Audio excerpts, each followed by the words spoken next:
Chapter 2996. Xiao Fei's personality was the complete opposite of Lu Yan's. He was a man of few words and would do whatever you said.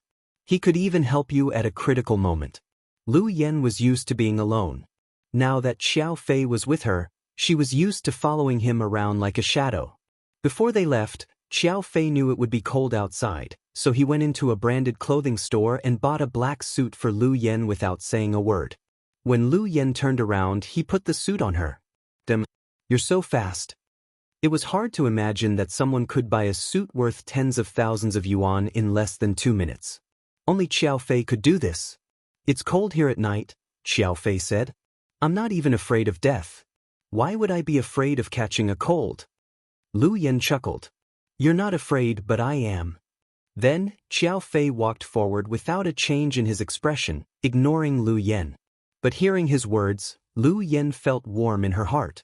For so many years, other than her dad and sister, Xiao Fei was the only person who treated her the best. Although her dad and sister were her closest relatives, they spent very little time with her. On the other hand, Psycho Qiao had been with her since they eloped in Russia. Although nothing had happened between them, they had grown attached to each other after spending so much time together. Lu Yan and Xiao Fei were both decisive people. So, they left the bar and went to South Side. Po, that fellow was very sensible. He had prepared a supercar for his master. So, in less than 15 minutes, Lu Yan arrived at the military hospital. The military hospital had strict security. Usually, when people came to see Qin Chu, they were let in by Su Yu. But Lu Yan didn't, but this wasn't a problem for her. The girl took almost 50 seconds to get through the military hospital's surveillance system. Then he swaggered into the building under the surveillance cameras. But the ward area upstairs was a bit troublesome because Su Yu had sent bodyguards to guard it 24/7. So, are we going to fight again? Xiao Fei stood behind Lu Yan and glanced at the 4 bodyguards at the door. Fight? Oh no, I never do such a rude thing. Stop pretending. You really don't fight. You've always killed people. Xiao Fei exposed Lu Yan's lie. Ha, Psycho Qiao, can you not be so blunt? Save me some face. So are you going to do it or should I? I already said that we don't need to do anything. You're not going to use explosives again, are you? This is a military hospital. You'd better be careful, Xiao Fei advised. He knew Lu Yan was a woman who would use explosives without warning. Therefore, he was really worried that she would find it troublesome and directly use small explosives. No need. Watch me. Then, Lu Yan took off her suit and strutted over. In the past, she had sprayed something on herself. It smelled very good, even stronger than perfume. Stop. Oh, I'm here to see my friend. What's your friend's surname?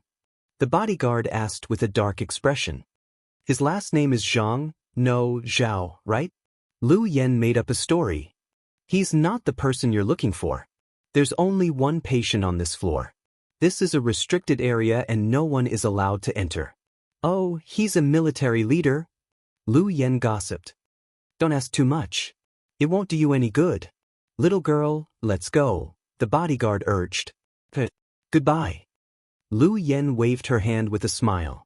As soon as she finished speaking, the 4 bodyguards fell to the ground. Chapter 2997. Done. Lu Yan clapped her hands. Xiao Fei was no longer curious about Lu Yan's eccentricities. He didn't know where she got all kinds of poisons, drugs, and bombs. He heard that a drug manufacturing base once offered Lu Yan 10 billion yuan to join them. They wanted her to be a master pharmacist, but she refused. She said that a girl who didn't want to be a top mercenary wasn't a girl with dreams. Later, when those people failed to recruit her, they felt humiliated and began to hunt her down. Lu Yan played a cat-and-mouse game with them for half a year. In the end, she ran to their headquarters impatiently and blew them up like a ticking time bomb. From then on, not many people dared to mess with Lu Yan. Because of the professor's relationship, the United States federal government turned a blind eye to this matter and did not thoroughly investigate it. Other than Ian and the other aliens, Lu Yan was the queen of this world. After knocking out the 4 bodyguards with her homemade drugs, Lu Yen asked Xiao Fei to drag them to the hospital warehouse across the street. The two of them entered Qin Chu's intensive care unit and locked the door. Lu Yen slowly approached the man on the bed. She had mixed feelings. After all, he was the man her sister loved deeply. He was also Xiao Fei's benefactor who once performed surgery on him in Russia. Brother-in-law's condition makes me sad. Maybe he cares about Sister Mian too much? Lu Yen sat on the chair and turned on the Bluetooth on her watch. She cracked the password and connected to the hospital's database. Then, she easily pulled up Qin Chu's diagnosis data from the hospital's database. After reading it, Lu Yen fell silent. What's wrong? Xiao Fei saw something wrong with her. Psycho Xiao, we're in trouble. Since you're talking about trouble, it seems like it's a difficult thing to deal with, Xiao Fei said. My brother-in-law's condition is manageable. The toxins in his body are hard to remove. He made his own medicine, and he's unconscious. No one knows the ingredients. I don't have much talent in medicine, unlike my sister. She inherited my mother's genes, so she's much better than me. But now she's in trouble. Lu Yen analyzed the current situation. So what should we do now? Should we help brother-in-law wake up first, or should we look for sister's whereabouts? Xiao Fei asked. Let brother-in-law wake up first, because his life will be in danger if this drags on. Are you going to take him away? Xiao Fei knew from Lu Yan's tone that there was no cure for Qin Chu in China. Therefore, they guessed that Lu Yen would take Qin Chu away without anyone noticing. No, brother-in-law can't take it anymore. I'll ask my father to come over. Professor? Xiao Fei was surprised. Other than him, I don't think anyone else can cure brother-in-law. Lu Yen said with certainty. But can the professor come out? Xiao Fei had always known the professor's situation, so he was still a little uncertain. Of course, I will find a way. At this time, the doctor and nurse came to check on the ward. He found it strange that he didn't see any bodyguards at the door. When he opened the door of the ward, he found that it was locked from the inside. It was even more strange. Who's inside? Asked the doctor outside. Lu Yen pulled Xiao Fei open the window and jumped down from the building. Then used the rope to leave. When the doctor came in, he found the window was open and there were signs that someone had come in. He was terrified. Immediately, he called Su Yu. When Su Yu picked up the phone, he was having dinner with the twins. What's up? Young Master Su, bad news. A stranger broke into Mr. Qin's room and your bodyguards are missing. What did you say? Furious, Su Yu stood up with a whoosh. Chapter 2998. Su Yu couldn't sit still when he received a call from the hospital. Pudding, you guys eat first. I'm going out to do something. Su Yu left the house in a hurry after a few bites. After Pudding and the others finished eating, they went back to their room to play. Maybe because they missed their mother, the two kids weren't in the mood to play, just like before. Lady Su gave them a lot of fruits, but they weren't in the mood to eat. Sis, yeah. Pudding turned to look at her. I miss Mommy so much. Pudding didn't say anything. Sis, why hasn't Mommy come back yet? Daddy hasn't called us or come to see us. Pudding, who was in the dark, was a little depressed. As the older sister, Pudding was more sensible and took on more responsibilities. She reached out her chubby little hand and patted her sister's head. Good girl, Mommy, we'll come back. Daddy will find her for sure. But I'm not sure. We've been here for a few days. Daddy hasn't come to pick us up, which means Mommy hasn't been found yet. Hua Xichen is a big bad guy. He's always thinking about Mommy. Will he take Mommy somewhere far away and not let her come back? Pudding bit her lip as tears welled up in her eyes. How can Hua Xichen be better than Daddy? Don't be silly. We have to believe in him. Okay, I'll go take a shower first. When I come out, I'll have a video call with Gaobui. Then, Pudding took her nightgown and walked into the bathroom. The Su family's housekeeper had prepared warm water for her. After Pudding went in, the housekeeper followed her in to help her wash up. Pudding stood alone in front of the window and looked into the distance, feeling very bad. Su Yu had been leaving early and coming home late recently, so Pudding didn't know what to ask. Last time at the hospital, Pudding also heard what Professor Luo said. The chances of Daddy waking up were very, very low. If Daddy didn't wake up, no one would go to find Mommy. Su Yu's power alone was next to nothing. It wasn't that she didn't trust Su Yu, but she wasn't sure. The two people who were the closest to each other, the most loved ones, ended up like this. She and Little Bean were fostered by the Su family. Although the Su family treated the sisters very well, the children still felt burdened in their hearts. No matter how good this place was, it wasn't home. Mommy, Daddy, I beg you, please come back quickly. Little Bean and I can't hold on any longer. We really miss you guys, Pudding said, choking with sobs. When Su Yu went to the hospital, Lu Yen and Xiao Fei had already left without leaving a trace. Even the unconscious bodyguard couldn't remember what the girl who had drugged him looked like after waking up. When Su Yu went to check the surveillance video, he was surprised to find that the video had been erased, and he couldn't find any clues. Have you checked? Is there anything wrong with Chinchu? Su Yu looked at the doctor worriedly. No, young Master Su, don't worry. Mr. Chin's condition is normal. Maybe those people weren't in a hurry to make a move. That's amazing. They were able to infiltrate the military's defense system without anyone noticing. Then, they were able to drug my bodyguard. From the looks of it, they were prepared. We have to be extra careful, the doctor said. Did you find out what drug was used to drug my bodyguard? Su Yu also wanted to know who the culprit was. Chapter 2999. Not yet. I just did a preliminary analysis. I've never seen or heard of this kind of composition before. The doctor answered shamefully. Su Yu put his hand on his forehead, feeling very troubled. Qin Chu's condition and Huamin's lack of news were already torturous enough. Now, someone was trying to hit on Qin Chu. It was simply, at the Su family mansion, after showering, the twins were listening to music and reading in bed. They were very obedient.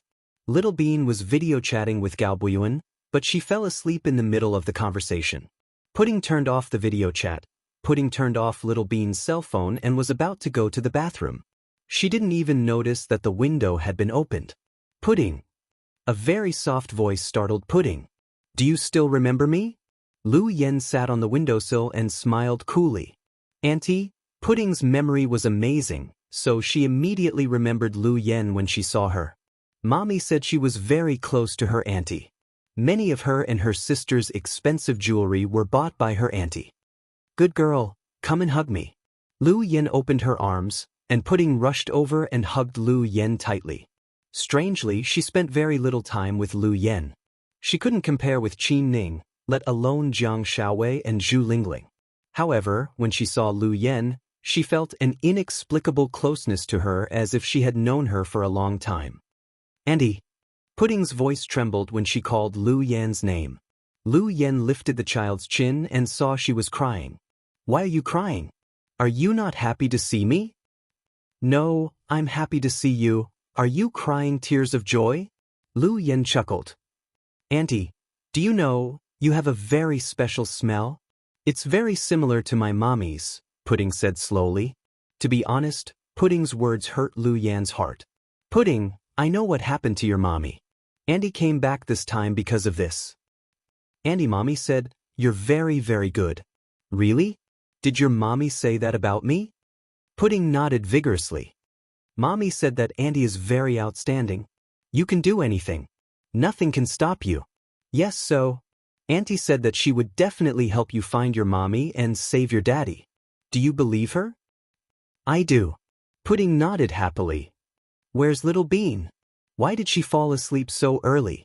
Lu Yen jumped off the windowsill with Little Bean in her arms and landed without making a sound. It was obvious that he was skilled. Yeah, she's been in a bad mood for the past 2 days. Maybe she misses mommy and daddy a lot. I've been keeping it from her, so she doesn't know the details. Good job. You're good at taking care of your sister. Lu Yen gave Pudding a thumbs up.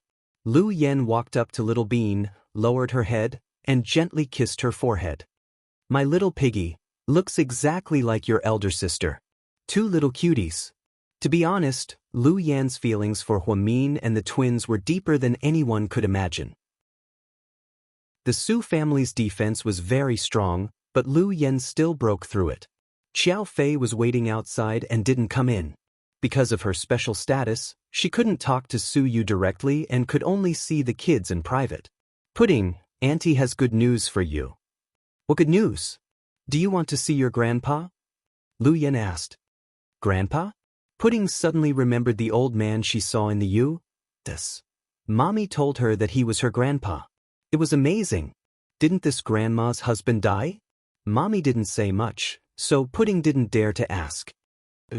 Then let's call him and ask him to come back and save your daddy, okay? Lu Yan pointed at the smartwatch on her wrist and looked at Pudding lovingly. Chapter 3000. Okay. Pudding didn't know how capable her grandpa was, but her auntie must have her reasons for saying so. Then, Lu Yan pressed the button on her watch. She heard the beeping sound of a phone call. Pudding was a little nervous. What's up? The professor's image appeared in front of her watch. He was wearing a white lab coat and a mask. Obviously, he was in a lab. Dad, look who this is. Lu Yan pointed the camera at Pudding's small body. The moment the professor saw the little girl, his sharp eyes softened. Is this Pudding or Little Bean? The professor asked lovingly. Pudding, why are you still standing there? Hurry up and greet him. Lu Yan nudged Pudding's arm and reminded her. The little girl called out sweetly, Grandpa. Hey, good. This is Pudding. She looks exactly like Little Bean. The professor had a bunch of photos of the children. He missed his granddaughter so much that he couldn't put into words. Once upon a time, he had always wanted to complete this plan as soon as possible. Then, he would come back early to see Huamian and the children. Grandpa, we're different. Little Bean is fatter than me. Pudding said. Ah, good. Grandpa will remember this. The fatter one is Little Bean and the thinner one is Pudding. The professor laughed. Dad, this is Little Bean. Then, Lu Yan pointed the camera at Little Bean who was sleeping like a little pig. Oh, she fell asleep. Yeah. Dad, aren't you curious why I came back? Lu Yan suddenly asked. Why did you go back? Ian hasn't dealt with you yet. You should be careful. The professor didn't want Lu Yan to come back. He didn't want Lu Yan to be with her sister because he didn't want to drag Huamin down with her. He didn't want to disrupt their normal lives. Dad, something happened here. My sister was dragged off a cliff and we don't know if she's dead or alive. My sister's husband was so shocked by what happened that he vomited blood and fainted. What did you say? The professor was shocked. Dad, I'm telling you the truth. Time is precious, and to prevent that despicable Ian from tracking my phone signal, I'll make it short. I'm sending Chin Chu's medical record to your email. You'll understand once you read it. Okay. After that, the professor was about to hang up the phone. Lu Yan dragged Pudding to the camera again. Pudding has something to say to you. Normal kids would be dumbfounded by Lu Yan's impromptu act. But Pudding wasn't an ordinary child. She was a child prodigy who had inherited the powerful genes of her parents. Pudding looked at the professor with her big watery eyes and said word by word, Grandpa, I beg you, please come back and save Daddy. We can't lose him. If Daddy is alive, he can help us find Mommy. Little Bean and I don't want to become wild children without parents. The professor almost burst into tears when he heard that. Her heart was as sad as it could be, especially when she looked at the innocent eyes of the child. Don't worry, child. Leave it to me. The professor could not stand his granddaughter's pitiful look. Hearing the professor's words, Lu Yan immediately said, Dad, you agreed? Then you should arrange for him to return as soon as possible. Brother-in-law's condition is very serious. That's all. Then, without giving the professor a chance to speak, Lu Yan hung up the phone. Then, Lu Yan looked at Pudding and smirked. Not bad, girl. You reacted quickly. Grandpa, can you really save Daddy? Pudding asked seriously. Chapter 3001. Of course, I'm not bragging, but your grandpa's medical skills are unparalleled in the world. There's no one he can't save. Then, Lu Yan added in a low voice, except for your grandma. What did you say, Auntie? Pudding didn't hear her clearly. Oh, nothing. I said, since your grandpa promised you, he'll be back soon. With him here, don't worry. That's great, Auntie. Pudding held Lu Yan's hand excitedly. At this moment, Lady Su's voice came from outside the door. Pudding, are you asleep? Grandma Su, what's up? Pudding immediately replied. I made you a bowl of pear soup with rock sugar. You've been coughing lately. Okay, I'll open the door for you right away. Hearing Pudding's words, Lu Yan reached out to touch her face. Go ahead. I'll leave now. Auntie, when will you come back? I'm not sure. Auntie, can you come and see me often? I'm happy to see you when Mommy isn't here. Pudding held Lu Yan's hand reluctantly. I promise I'll come and see you and Little Bean again. Don't tell anyone about what happened today, including Grandpa. Got it? Okay, I got it. Good girl. I'll leave now. Close the window. Then Pudding saw Lu Yan jump onto the windowsill and jump down from the building without hesitation. Although it wasn't very high, was it okay for her to do that? It was like a stunt in a movie. If Little Bean saw it, she would think it was Spider-Man. After Lu Yan left, Pudding went to open the door for Lady Su. After Su Yu finished his treatment at the hospital, he received a call from Gao Ran before he went home. Then he went directly to the Municipal Public Security Bureau. Ever since Qin Chu and his wife's accident, Gao Ran hadn't had a good night's sleep. He had been in charge of the Municipal Public Security Bureau. Chief, Mr. Su is here. The policeman brought Su Yu to Gao Ran's office. Lord Su, I heard that something happened at the hospital? Gao Ran asked. Someone snuck into Qin Chu's room and drugged my bodyguard without anyone noticing. So powerful? Who has such great ability? Gao Ran was also curious. What's the situation on your side? Su Yu looked at Gao Ran. I want to ask you something. Did you torture and kill Huamin's subordinates because you wanted to interrogate Hua Xiqian about his whereabouts? Torture? Su Yu was a little confused. Gao Ran took out some photos of the victims. They were all bloody and threw them directly on the table. Look at these. Su Yu picked it up and looked at it. He frowned slightly. I didn't do this. I don't think it's you either because it's very cruel. They all slit the throat. That is to say, in addition to us, someone else is catching Hua Xiqian's subordinates and has killed 7 people in a row in one day. When did this happen? Su Yu was shocked. It happened tonight. The last victim died less than 5 hours ago. Could it be, it has something to do with the person who snuck into Qin Chu's ward? Su Yu pondered. Now we don't know the identity of the other party and what their purpose is. It seems that we have to be more careful. Gao Ran said, Gao Ran, can you contact Oching? You're looking for him? Yes. There must be a reason why Qin Chu trusts him so much. I want to see him and ask him about some details. Su Yu didn't want to let go of any information about Huamin. I'll try. After the incident, that kid went into hiding. However, Qin Chu has arranged a place for his child to recuperate, so I should be able to find him. Su Yu nodded and turned to leave. Gao Ran asked behind him, Lord Su, have you thought about what you would do if Huamin really died? Chapter 3002. To be honest, I don't believe Huamin is dead. Then, Su Yu turned around and left. Gao Ran admired Su Yu's obsession with Huamin. It was almost as strong as Qin Chu. Thinking of Qin Chu, who was still in the ICU, Gao Ran felt bad. After leaving the Su family, Lu Yan and Xiao Fei walked back. When they passed by a night market pedestrian street, they directly stopped the supercar at the side. Psycho Qiao, are you hungry? ? Xiao Fei looked at her, confused. Do you want to have a midnight snack with me? Lu Yan smiled. You're still in the mood for a midnight snack? It seems there's progress.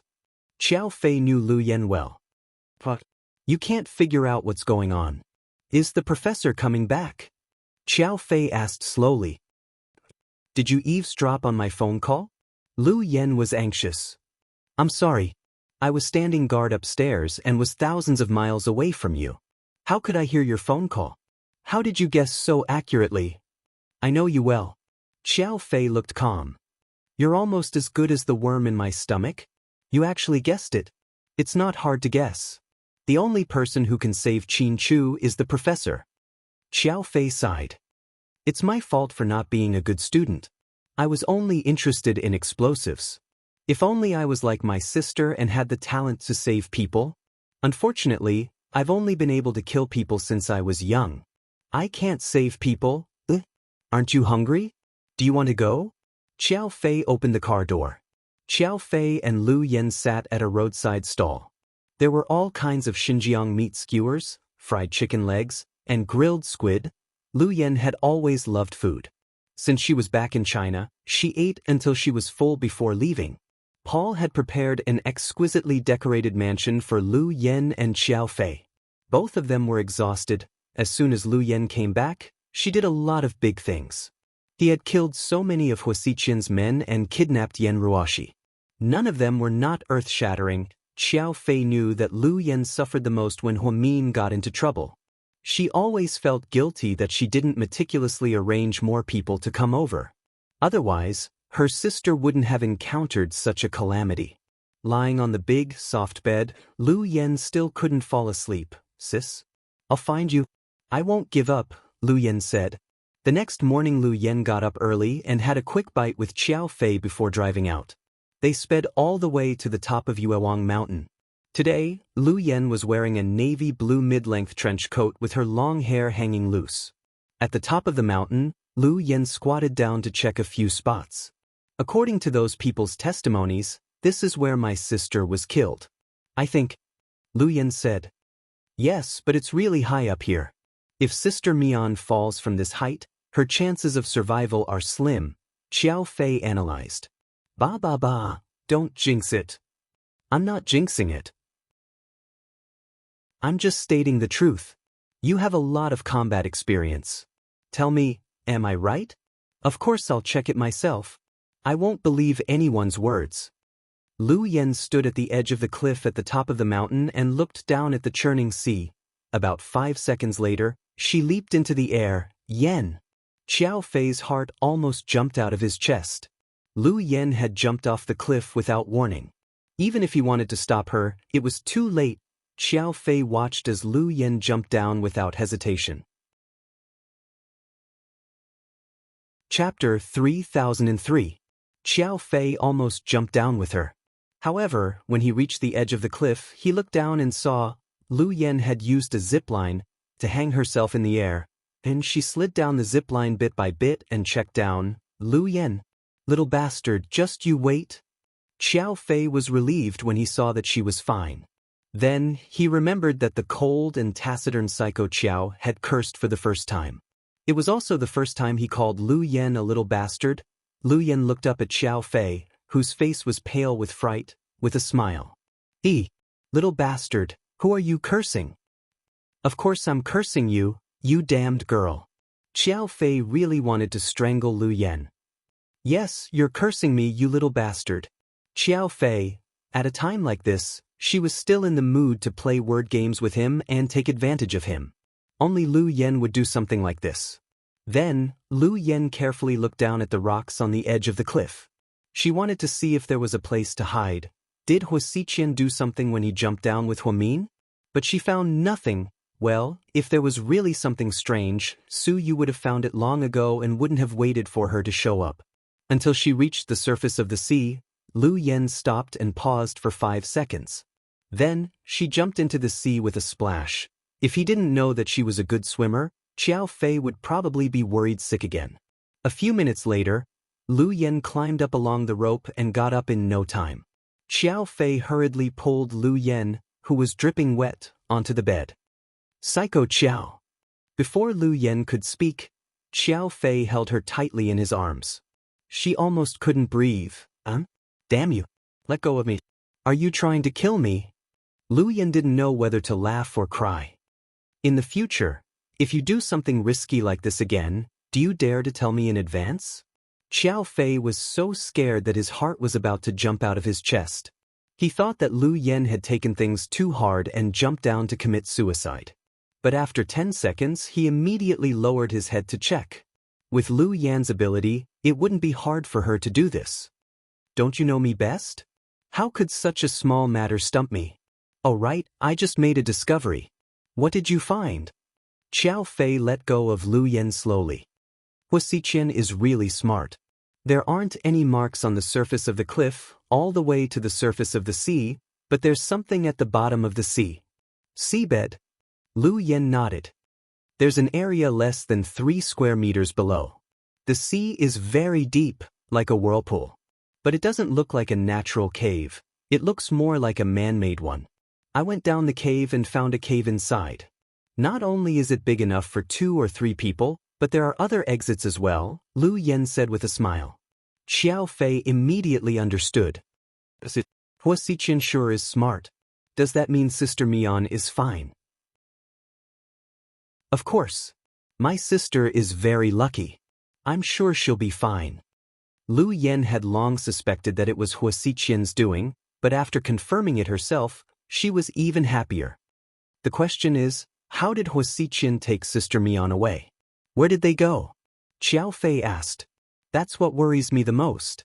Wuxia's plan is so meticulous that it's not strange that Yan Ruoxi doesn't know about it. But I don't think he trusts anyone, right? Ian probably doesn't know either.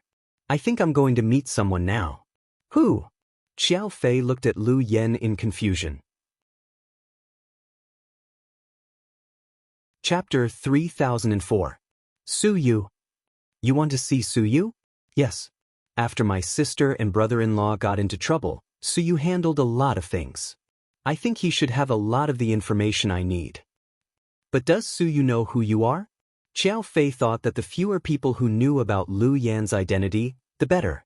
After all, she was being hunted by people everywhere. He doesn't need to know who I am. He just needs to know that I want to help him. Then, Lu Yan put on her windbreaker and walked down the mountain. Despite her young age, Lu Yan was very efficient in her work. Meanwhile, on a deserted island, Huamin slowly opened her eyes. To be honest, the moment Wuxia jumped down with her in his arms, she thought she was going to die. Huamin, who usually didn't even dare to ride roller coasters and drop towers, was dragged down to die together with someone. It felt like she had come into contact with death in an instant and didn't even have time to say her last words. Then her mind went blank. She couldn't remember what happened next. Huamin opened her eyes and saw a wooden roof. Then she slowly looked around. He discovered that this was a small wooden hut. The decoration was simple but very warm. There were a few pots of flowers on the windowsill. She was lying on a thick mattress under the bed with a floral quilt. The pillow under her head was also very retro. It was the kind of pillow that was made of wood. This place didn't look like heaven at all.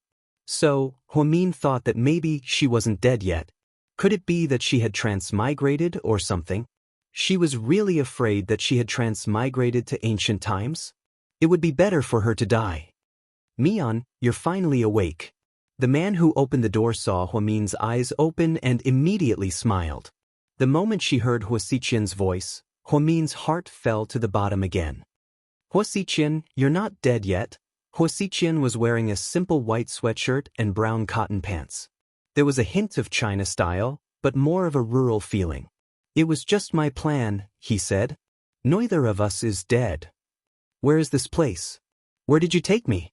Looking at the unfamiliar environment, Huamin was very conflicted. This is a very place where no one can find us. It's a deserted island. You are a psycho.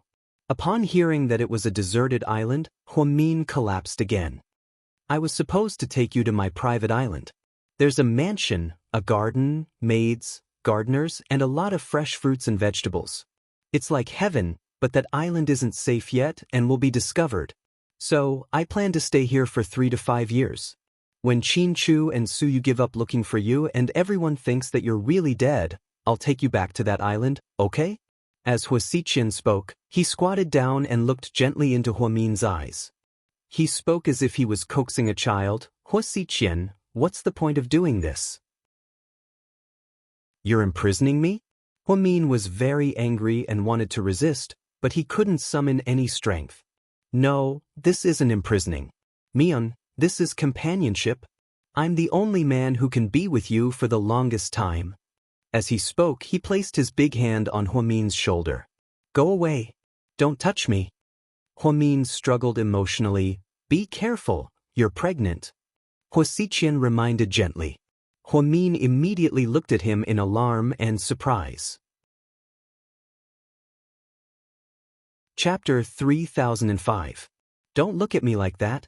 I've known for a long time that you're pregnant. Upon hearing Huaxiqian's words, Huamin subconsciously reached out to protect his child. Don't worry, I won't hurt him. Upon seeing that Huamin didn't say anything, Huaxiqian continued, Mian, we've already left that dangerous place. From now on, it's just the two of us on this island. I'll let you give birth to the child safely, so you can live here with me, okay? Huaxiqian, are you crazy? Huamin couldn't take it anymore. I am crazy. I've been crazy for many years. Mian, it doesn't matter if you want to or not, you're living here with me. You have no other choice.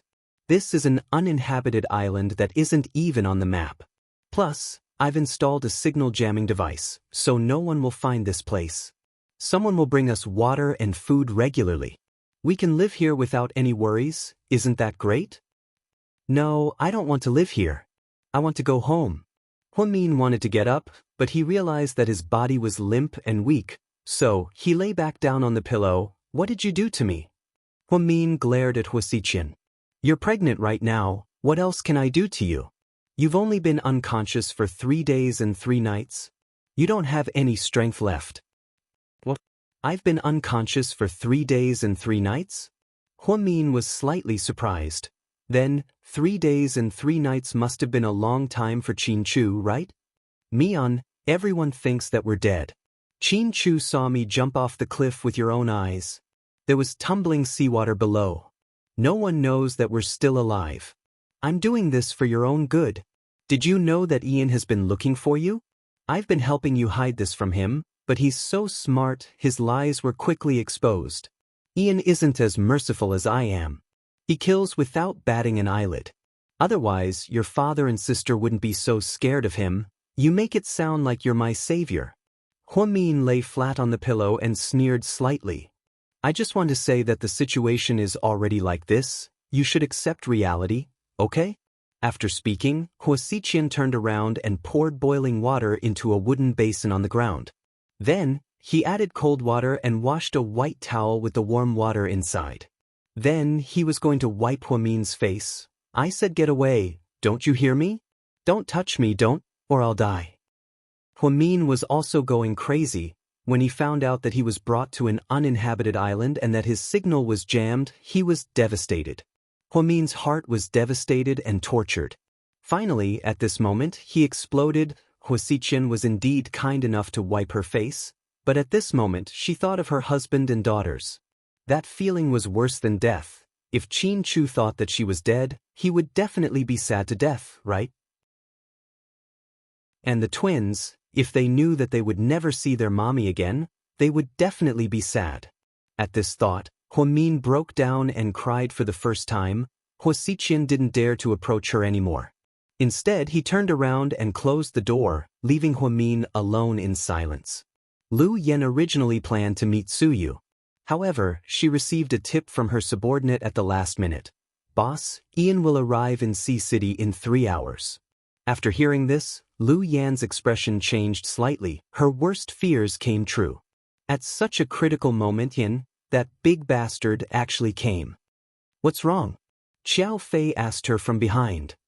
The weather is going to change. Lu Yan looked up at the hazy sky and said word by word. Chapter 3006. Hearing Lu Yan's words, Xiao Fei could guess what she meant. So, he didn't ask any more questions and quietly stayed by her side. Xiao Fei thought Lu Yan would ask Paul to set things up and then have a big fight with Ian. Unexpectedly, Lu Yan went to the Su family. Only Lu Yan could come and go as she pleased in a heavily guarded place like the Su families. Pudding and Little Bean were playing in the living room while Lady Su and the maids were planting camellias in the living room. There were many fresh bouquets in the living room while Little Bean played with Lady Su with a pair of scissors. Pudding sat quietly with her phone in her hand and seemed to have a lot on her mind. Hiss! Lu Yan made a strange noise in the kitchen towards the living room. Unfortunately, Pudding was too focused on her phone and didn't hear it. Damn it! My niece is really obsessed with her phone. It seems I need to play with something more advanced. Then, Lu Yan turned on her watch and quickly entered Pudding's phone. Pudding was browsing some news when she suddenly received a message. Pudding, come to the kitchen. Pudding froze and immediately turned her head to see her auntie in the kitchen. She looked at everyone vigilantly. Seeing that no one was looking at her, she got up and ran to the kitchen. Sis, where are you going? Little Bean looked at her sister curiously. I'm going to get a glass of water, Pudding said without looking back. Pudding couldn't suppress her excitement. After entering the kitchen, she even knew to close the door behind her. Then she hugged Lu Yan's leg in her jeans. Annie? Her voice was very small. Good girl. Lu Yan hugged Pudding with one hand and lifted her up. Although he looked thin and weak, he was extremely strong. Pudding, I have something to do. I might have to leave for a while. Where are you going? Pudding's eyes were filled with disappointment. I have to deal with bad guys. Then, when will you come back? Pudding pouted. I'll come back when your daddy recovers. But I don't want you to leave. Pudding grabbed Lu Yan's clothes tightly and said stubbornly. I know, but Auntie has to lure the bad guys away. Otherwise, Grandpa won't be able to operate on your father. Is Grandpa coming back? Pudding looked up, slightly surprised. Lu Yan nodded. So, baby, what I'm about to say is very serious. You have to listen carefully, okay? Lu Yan looked at Pudding seriously. Go ahead, Auntie. Pudding nodded. Because Auntie and Grandpa's identities are special and cannot be mentioned to outsiders. When Grandpa comes back, so you will definitely not agree to let Grandpa operate on Daddy. At this time, you have to convince Suyu. Grandpa's medical skills are very good. You have to convince Suyu and not reveal Grandpa's identity, okay? That does sound difficult, Pudding mused. Of course. If it wasn't difficult, why would I give it to you?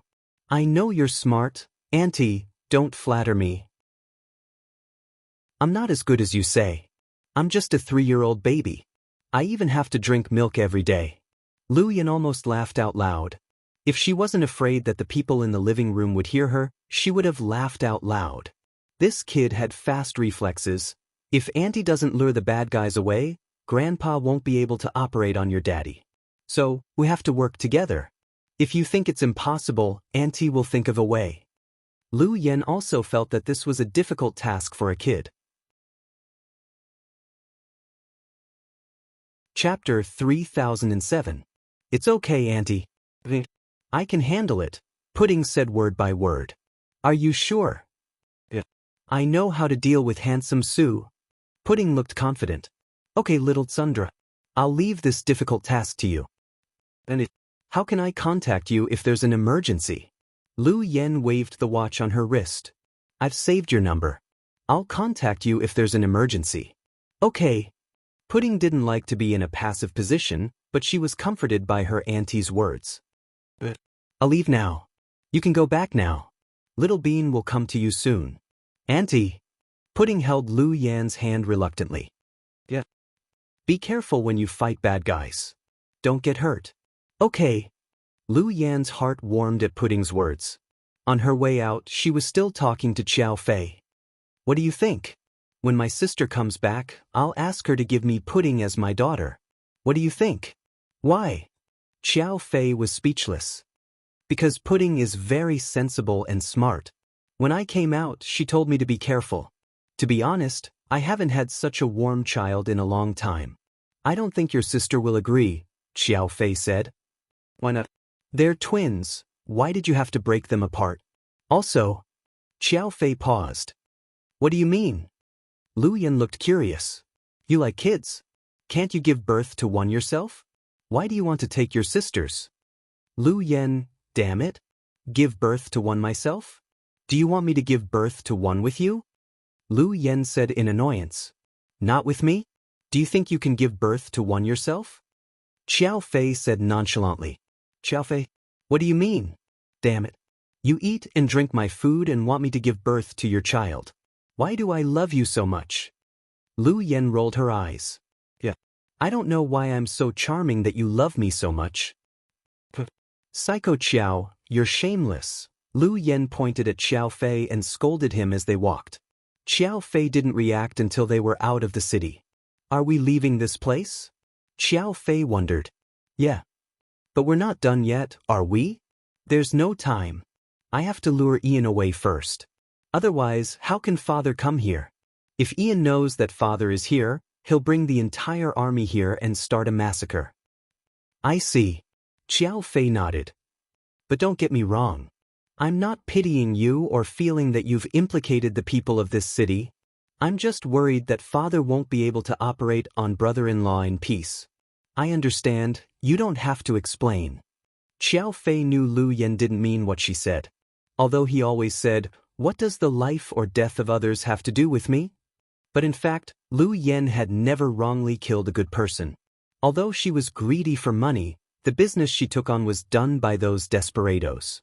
The people he killed were either terrorists, anti-government leaders, or core members of evil cults. But she always acted as if she was a demoness, a homicidal maniac, and so on. It was as if she was trying to hide the purest kindness in her heart. Xiao Fei loved this side of Lu Yan. After all, she was still a simple girl. On Ian's private plane, "Sir, we'll arrive at the destination in half an hour. The plane is landing now. Please hold on tight." Just as the subordinate finished speaking, the tail of the plane suddenly caught fire. The plane lost its balance and began to descend rapidly. "Sir, bad news. Someone hacked our control system remotely." The pilot opened the door and shouted anxiously. Chapter 3008. A bunch of trash. Ian cursed in a low voice. A sweet and delicate oriental face appeared on the monitor in the cabin. "Hello, Ian. Long time no see." "Oh, it's my beloved baby." Ian looked at Lu Yan's screen and smiled evilly. "Since we've been friends for many years, I want to give you a gift. How about a skydive? Are you surprised? Are you surprised?" After Lu Yan said this, the plane began to shake violently. The pilot took out a set of emergency bags and handed it to Ian. "Sir, the plane is about to crash. We have to do an emergency parachute jump." Although he was unwilling, he had no other choice to save his life. Under the help of his subordinates, Ian put on the parachute and stood up slightly. "Have a safe trip." Then, Lu Yan blew him a kiss. Ian's face turned from green to white. All these years, no matter who it was, they would be afraid when they heard Ian's name. Even the evil religious fanatic, Levis, was respectful when he saw him. Only Lu Yan, this Asian woman with delicate features, had never taken him seriously. She even played some deadly games with him from time to time, giving him surprises and surprises. He loved and hated her at the same time. Just like that, before Ian's plane reached the destination, Lu Yan hacked into the system remotely, causing the plane to crash. However, Lu Yan knew that this wasn't enough to kill Ian. For someone like Ian, it was too difficult to kill him. He had a lot of talents and masters around him. Even if he jumped into the sea, he would be fine. Because in less than 10 minutes, reinforcements would come to his rescue. On a cliff not far away, Lu Yan looked at the crashed plane through her binoculars and snapped her middle and index fingers. "Awesome, Yan, you're provoking Ian in public. Are you tired of living?" Xiao Fei stood behind Lu Yan with his arms crossed. She was already being chased by Ian's men. Now that she didn't find it exciting enough, she deliberately blew up his plane. Xiao Fei felt that in the whole world, only Lu Yan dared to provoke Ian in public like this. Because she was indeed a barefooted person who wasn't afraid of wearing shoes. "No, I'm tired of living." Lu Yan turned around and chuckled. "Xiao Fei, huh? I'm just teasing you. Look at your expression. Don't look at me like I'm an idiot, okay? I'm just trying to distract him because Daddy is about to arrive. I can't let Ian know that Daddy is here. If he knows, the world will be in chaos." "When will the professor arrive?" "They're on their way. They'll arrive in about 6 hours." Lu Yan glanced at her watch. To be honest, Xiao Fei was surprised. It was said that the professor didn't go to Russia when he was shot. Later, Qin Chu went and performed surgery on him. It wasn't because the professor was influential and couldn't be invited, but because the professor rarely left the United States. Without the protection of the Federation, People like the professor would be targeted by all the evil forces in the world. This was because the things he had developed could plunge the entire world into chaos. Power was always the deepest desire of human beings. Obtaining a professor was almost equivalent to obtaining the highest level of power. Therefore, he couldn't fall into anyone's hands. Even Lu Yen hadn't seen her biological father for more than 2 years. Did such a person really come to Sea City this time? Xiao Fei was looking forward to it.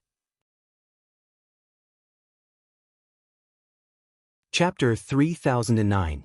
Outside the intensive care unit of the military hospital, the 4 bodyguards had been replaced by 6. 4 more people were added to the ward. Su Yu always felt that he was careless, which was why he didn't notice that someone had sneaked in. Shen Mingxi held the little girl's hand and stood at the door. Young Master Shen. I'm here to see Qin Chu. President Su told me. You can go in. Shen Mingxi opened the door and entered the ward with the child. Shen Mingxi and Qin Chu weren't close, but because of his relationship with Su Yu, he used to be friends with Huamin and the others. Now that such a big thing had happened, it wouldn't be right if he didn't come. No matter what, Shen Mingxi felt that he should come and see him. So before he came, he called Su Yu and asked for Su Yu's permission before he came. Qin Chu was still unconscious and wearing an oxygen mask. Shen Mingxi was deeply touched. This godlike man could hover between life and death in an instant. It was obvious that humans were very fragile. If one's life was gone, how could one talk about love and fantasize about the next life? Uncle Shen, isn't this Pudding and Little Bean's father?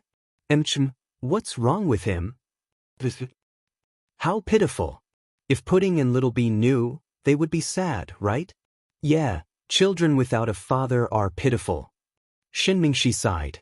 After hearing this, Tian immediately held Shen Mingxi's hand tightly. Fortunately, Tian still has Uncle Shen. The child's words pierced Shen Mingxi's heart slightly. Then why didn't Auntie Mian come? Auntie Mi, something happened and can't come back. If their father can't be cured, without him, Auntie Mian won't come, and they won't have mommy. Then, are they also orphans? Shen Mingxi didn't answer. Children's questions were always naive, and children's words carried no harm. Uncle Shen, if the sisters' fathers aren't good, can you take in the 2 sisters? Shen Mingxi looked at Xiao Tian curiously. He didn't understand why she would say that. Uncle Shen, Auntie Mian used to treat Tian very well. She always bought me new clothes and food for Tian. She even took Tian home to play with the sisters. If something happened to them, the 2 sisters would be orphans. If they were sent to the orphanage, they would be bullied. I heard that the orphanage isn't a good place. Some vicious teachers would beat the children because the children there are all orphans. Even if they were beaten, no one would care. I don't want the 2 sisters to be like that. I can eat less in the future. Uncle Shen, can you take the 2 sisters in and live with me? Shen Mingxi finally understood what Tian meant. She wanted Shen Mingxi to take in the twins and not let them become orphans. Tian, don't worry. Uncle Shen doesn't need to take care of Pudding and Little Bean. Many people are willing to take care of them, Shen Mingxi explained patiently. If Qin Chu and Huamin really couldn't come back, then Su Yu would be the best candidate to take care of the twins, right? He wasn't their biological father, but he was better than their biological father. Just then, the door to the ward was pushed open. Shen Mingxi turned around and saw Su Yu walk in. Shen Mingxi nodded slightly. Uncle Su, Tian greeted him. Su Yu nodded and didn't say anything. To be honest, he didn't like Hui Yen, so he didn't like her daughter. How's the investigation going? Any progress? Shen Mingxi asked. Chapter 3010. There hasn't been any progress. Su Yu didn't seem to be in a good mood. What about the Hua Corporation? It's almost done.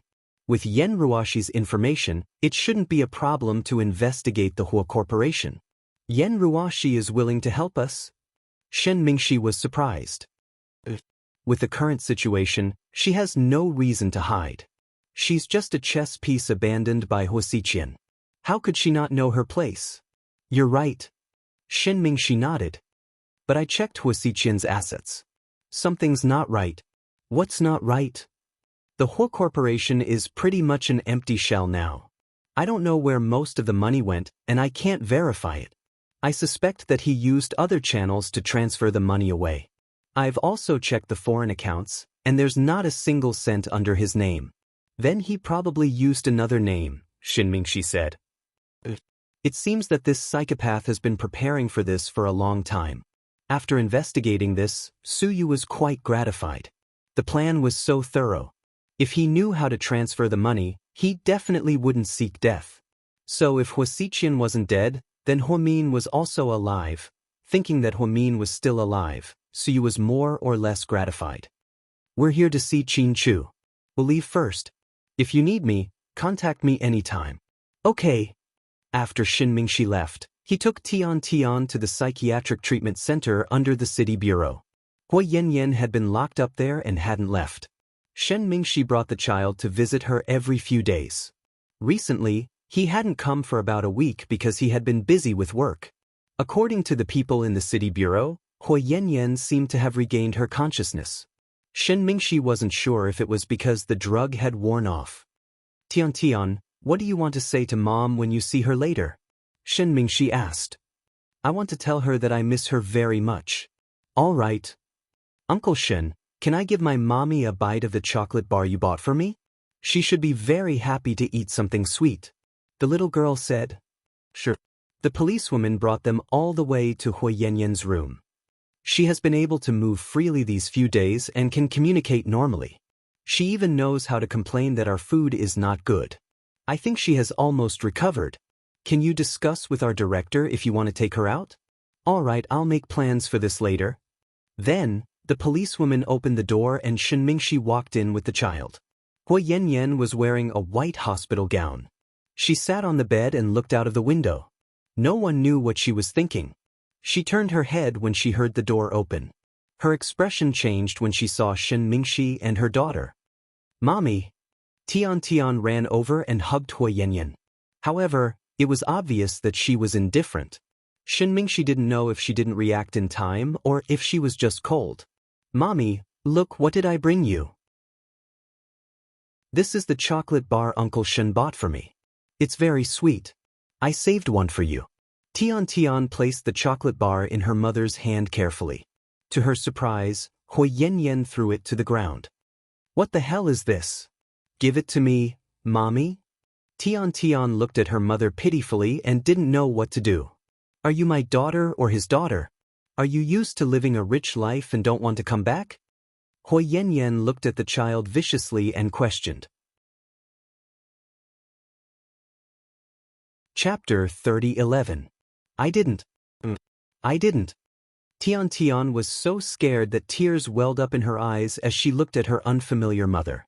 Hui Yanyan, that's enough. Don't take it out on the child. She's innocent. Xianxia couldn't stand it anymore. Shut up. I'm disciplining my daughter. What right do you have to interfere? You're not related to the child. Hui Yanyan glared at Xianxia with hatred. You, what? Do you think I don't know what you're up to? You're pretending to be a good guy. Others will think you're a righteous man who broke up with your mistress and took care of her child. That way, Wei Ying's heart will soften. She'll think you're kind and come back to be with you, right? How come you're so dark now? Xianxia sighed slightly. Looking at Hui Yanyan now, there was no trace of her former self. What? Did I say something wrong? This has nothing to do with Wei Ying. Don't drag her into this. Do you feel sorry for your ex-wife? Hui Yanyan, are you done? How could I say enough? Who did this to me? It's all your fault. You're all living a luxurious life. But what about me? All my family members are gone. They're all dead. My dad, my mom, my brother. They're all dead. Hui Yanyan roared. Even now, you still don't understand. You put all the blame on others. This is a sign of not taking responsibility. I won't argue with you about the ridiculous things you did in the past. There's no need to mention what happened between the two of us. However, Tian has always been the most innocent. Since you brought her into this world, you have to love her well. Don't instill hatred in her like what your mother taught you. If you do, her life will be ruined. Shen Mingxi, don't talk about morality and benevolence. You're not that noble, are you? You just think that if you don't take care of Tian, people will criticize you behind your back. In order to maintain your image as a Prince Charming, you have to pretend to take care of my daughter, right? Is this kind of charity and pity meaningful? Is it tiring to put on a show? I'm not putting on a show. I really want to take care of Tian.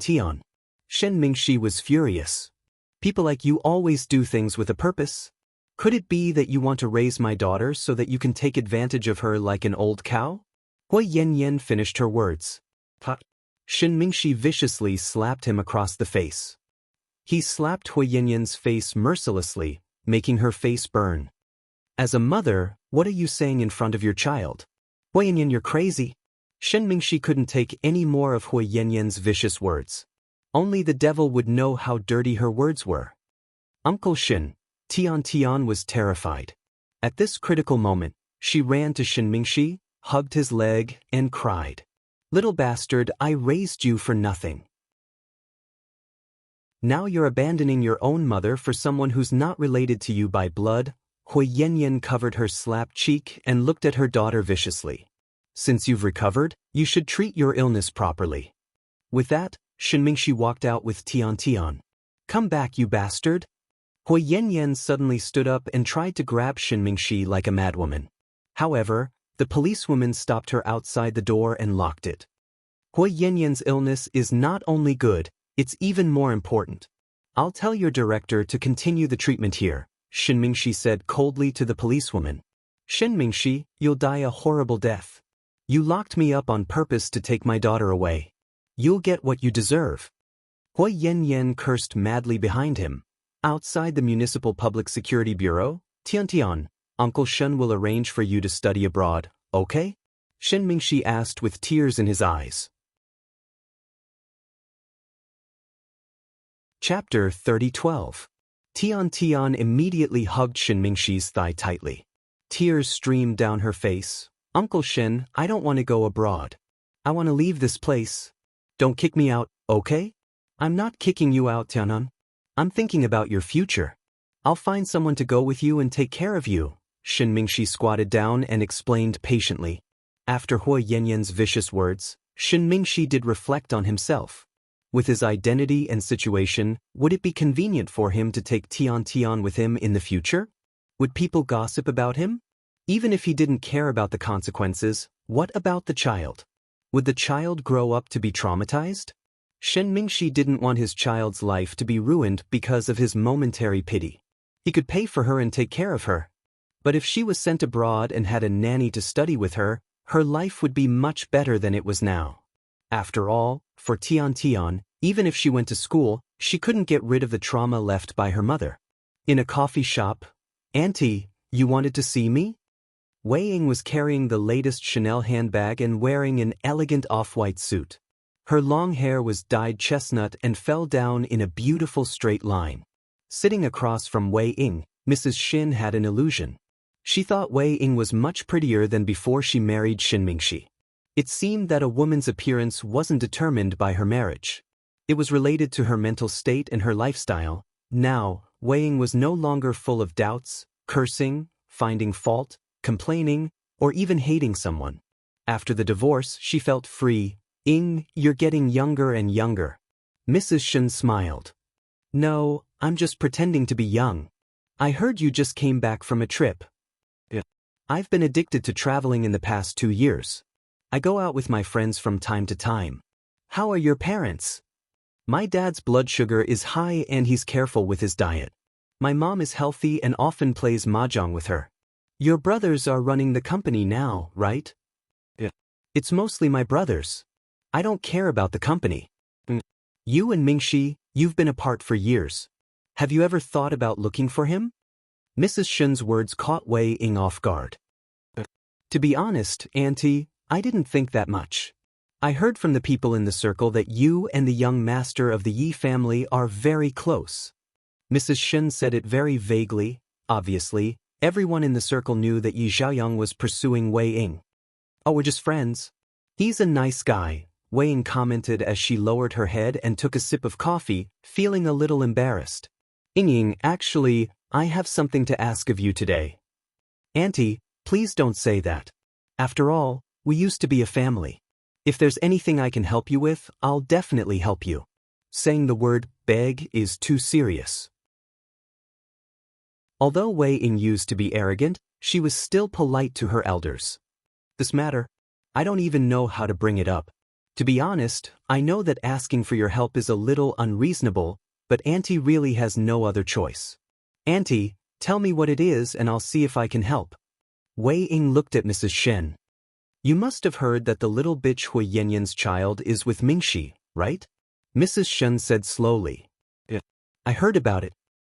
Can you help me persuade Mingxi not to take that burden with him? Mrs. Shen grabbed Wei Ying's hand and said in a pleading tone. Chapter 3013. And how can I persuade him? You know Mingxi never listens to me. Wei Ying looked embarrassed when she said this. If she was really that charming, she wouldn't have to divorce Mingxi, right? No. Ying, you don't know. After Mingxi's car accident, he's changed. He seems to have seen through Hui Yanyan's character and changed his view of you. Especially after you gave him your blood, you're like his savior. I think if you ask him, he'll consider it carefully. Auntie, Wei Ying looked troubled. Look, Xiaoying, Mingxi is so busy with work now, and he still has to take care of a child. Not only is he being criticized behind his back by the people in our circle, but he's also being mocked for asking for it. After taking care of someone else's mother, he has to take care of someone else's daughter. No one would feel good hearing such filthy words. I've looked for him before and asked him to send the child to the orphanage, but he refused no matter what. He couldn't bring himself to do it. We're not heartless people either. It's true that the child is innocent, but whenever I think of her disgusting mother, I feel very uncomfortable. Don't you think so, Ying? Maybe Mingxi has his own ideas, Wei Ying said. I know my own son very well. He's just too soft-hearted. You're right. But Mingxi lived with that child for a while and it's normal for him to feel pity for her. Wei Ying held the coffee cup and said slowly. I don't object to him taking care of the child, but can he do it in another way? I can help him find a family without a child and give the child to them. She'll live a good life. Isn't that a good idea? Mrs. Shen looked helpless. I think the most important thing is his attitude, right? That's right, Mingxi is stubborn.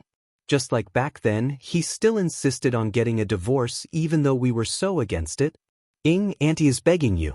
Can you say something? Auntie, I'll try my best. I'm afraid he'll dislike my relationship with Mingxi if I say too much. He won't. He will definitely consider your words. You are his savior. But I can't force him to think against his will just because I saved his life. Wei Ying smiled. Anyway, find an opportunity to tell me about it. It's the biggest favor you can do for me. Mrs. Shen was selfish. In order to prevent Xin Mingxi from raising Hui Yanyan's daughter, she even asked Wei Ying for help. Wei Ying knew she shouldn't interfere since she knew what she was capable of, but she couldn't stand Mrs. Shen's words. Since Mrs. Shen had put it this way, she had to help her. I'll try my best, Auntie. I can only say that I'll try my best. That's great. Xiaoying, thank you. You're welcome. Wei Ying smiled awkwardly. Wei Ying had thought that she would find a chance to meet Xin Mingxi in a few days, but to her surprise, they met again at the cocktail party that night. Xiaoying, look, isn't that your ex-husband? A socialite nudged Wei Ying. Wearing a dark blue evening gown, Wei Ying looked up and saw Xin Mingxi standing not far away. He was holding the hand of a beautiful 5-year-old girl in a princess gown. Isn't that Hui Yanyan's daughter? Young Master Xin adopted her? What's going on? Someone whispered in the crowd. Chapter 3014. Yeah. What do you think? Young Master Xin doesn't have to bring trouble to himself. Yeah. That kid's mother isn't a good person. When she grows up, she won't be a good person either. What's the saying again? If the upper beam is not straight, the lower beam will be crooked. Young Master Xin is too soft-hearted. I guess he can't bear to part with her. Although she's not his biological daughter, they live together and have feelings for each other. Really? I don't think so. I heard rumors that young Master Xin is a pedophile and wants to keep her for himself after she grows up. Hearing this, Wei Ying's expression changed drastically. She walked over with a long face and said, "You guys seem to have a lot of free time. Is it fun to gossip about other people all day long?" The socialites looked at each other awkwardly. At this age, you should cherish your life. Don't worry about other people's problems, Wei Ying said. We're just defending you. Shen Mingxi used to treat you so badly, that's my business. I'm not even planning for it. Why are you guys following me? Hearing Wei Ying's words, the socialites didn't dare to say more. In Sea City, the Wei family was very wealthy and few small companies dared to go against them, especially after knowing the relationship between Wei Liao and Su Yu. So, even though they knew Wei Ying was insulting them, they didn't dare to talk back. Then, Wei Ying walked to the side. Shen Mingxi walked in with Tian Tian. After greeting some acquaintances, he went to the side and got Tian Tian a piece of mousse cake. Uncle Shen, when are we going home? In a bit. I have to meet a friend to talk about something. Then we'll leave. Okay. Can I get whatever I want to eat? Tian Tian asked. Sure, but don't eat too much. You'll be bloated, Shen Mingxi told Tian Tian patiently. When Wei Ying walked over, Tian Tian went to get ice cream. After greeting the others, Shen Mingxi was about to pick up a cocktail when Wei Ying took it for him. Thank you. When Shen Mingxi looked up to thank her, he saw that the person before him was Wei Ying. Big brother Mingxi, is your injury okay? I heard from Auntie that you've returned to work at the company? Well, it's nothing serious. There are still some minor injuries that can be healed. It's not urgent. That's good. Wei Ying nodded. Your brother didn't come with you? Shen Mingxi looked behind Wei Ying. Oh no.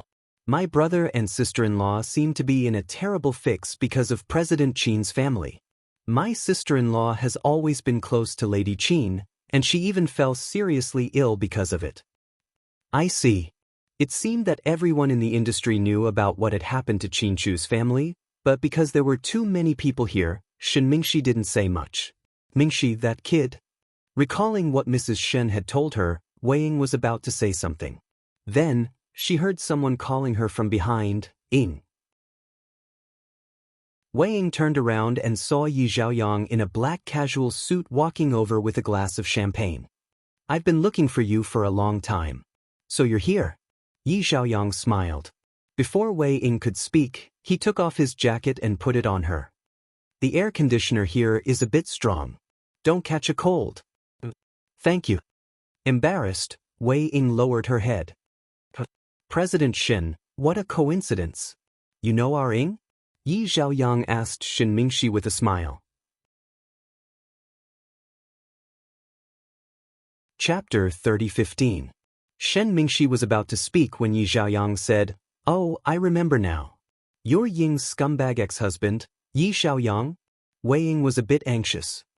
Sorry, it was a slip of the tongue. I just heard it from others. President Shen, you're a big man. You won't blame me, right? I won't. Shen Mingxi looked at him, obviously displeased. Ying, my mom and auntie are over there. Do you want me to take you to them to say hello? Wei Ying wanted to refuse, but she knew Yi Xiaoyang didn't like Shen Mingxi. If she didn't go, Yi Xiaoyang would think she didn't want to cause more trouble because of Shen Mingxi. Wei Ying nodded and said goodbye to Shen Mingxi. Big brother Mingxi, I'll go now. Okay. After a few steps, Wei Ying stopped and turned to look at Yi Xiaoyang. Is it fun? Huh. Yi Xiaoyang pretended not to know. I'm asking you, is it fun to insult people? Wei Ying was a bit angry. Xiaoying, I was just trying to help you vent your anger. He treated you so badly. Shut up. That's between me and him. Let's not talk about what happens between us. It's not up to you to interfere. Who do you think you are? Who are you to me? Ying, we? There's nothing between us. I didn't promise you anything. Your family's business is declining, and your dad wants to develop a new project with my dad. That's between them. You can talk to my brother, but don't try to get close to me. I won't use my marriage for an alliance. So, don't be so sarcastic when you see Shen Mingxi in the future. I really despise your face just now. Then, Wei Ying turned to leave. Yi Xiaoyang was obviously displeased, but he didn't dare to say anything. Wei Ying was telling the truth. The Yi family did need the Wei family's help. He pursued Wei Ying for a purpose, but it wasn't just for benefits. He really liked Wei Ying's shrewdness, decisiveness, and even her talent and beauty. After the Yi family gets over this crisis, I'll pursue you openly. Shen Mingxi wants to remarry me? No way, Yi Xiaoyang said in a low voice. Wei Ying had planned to change her clothes and leave. She wasn't interested in this kind of occasion. When he passed by the corridor, he saw Hui Yanyan's daughter squatting down and eating ice cream. Her small figure was carefully sitting there. It really made one's heart ache. At this time, a man walked past her. When the little girl got up, she accidentally knocked over the tray in her hand. The ice cream splashed all over the man's suit. Whose child is this? How can he be so uneducated? The man roared. I'm sorry, uncle. I didn't mean to. Xiao Tian was so scared that she immediately reached out to help the man. Go away. Don't touch my pants. Take your dirty hands away. The man seemed to have a bad temper. At this moment, the man's female companion walked over. Dear, what's going on? I don't know whose kid it is, but he got all over me. The man frowned and scolded. This seems to be the child that young Master Shen brought here. The woman looked at Tian and said, Young Master Shen? So she's that burden? The man said viciously, I'm not a burden. Tian didn't understand the meaning of the word burden, but she knew it wasn't something good. So she's that slut Hui Yanyan's daughter. Does she look like a slut? Did your mom teach you how to seduce men when you were young? You're trying to get my attention, right? The man pointed at the child and scolded viciously. In the end, Wei Ying couldn't stand it anymore and walked over in her high heels. Chapter 30:16. Aren't you afraid that people will laugh at you for bullying a kid? Or you? It's none of your business. The man turned his head and retorted. However, he was immediately pulled back by his female companion. She reminded him in a low voice, Honey, don't be impulsive. She's the daughter of the Wei family. Hearing that she was from the Wei family, the man's attitude changed immediately. He smiled obsequiously and said, Oh, it's Beauty Wei. I've heard so much about you. Wei Ying glanced at the man and said faintly, If I remember correctly, you're the illegitimate son of the Gao family, right? Now that the Gao family has acknowledged you, you don't know who you are anymore? The man didn't expect Wei Ying to be so blunt as to expose his shortcomings. What? You're a man, how can you bully a kid? Wei Ying walked over and stood in front of Tian. It's all because of this little bastard. She got me all sticky, the man argued. The kid is so young. You didn't do it on purpose. Forgive and forget. Don't tell me you don't have kids in the future? Wei Ying retorted. Sister Wei Ying, do you know who this kid is? The woman suddenly asked. Wei Ying sneered but didn't answer. Sister Wei Ying, this kid is the daughter of that vixen Hui Yanyan. Don't forget how that woman ruined your marriage, the woman added. Every debt has its debtor. Hui Yanyan had nothing to do with the kid. I'm not stupid enough to take it out on a kid.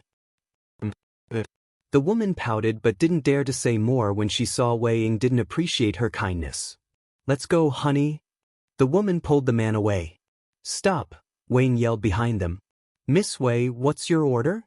The man and woman turned around, obviously displeased. We apologize to the kid for what you just said. Wei Ying pointed at the man and said word by word.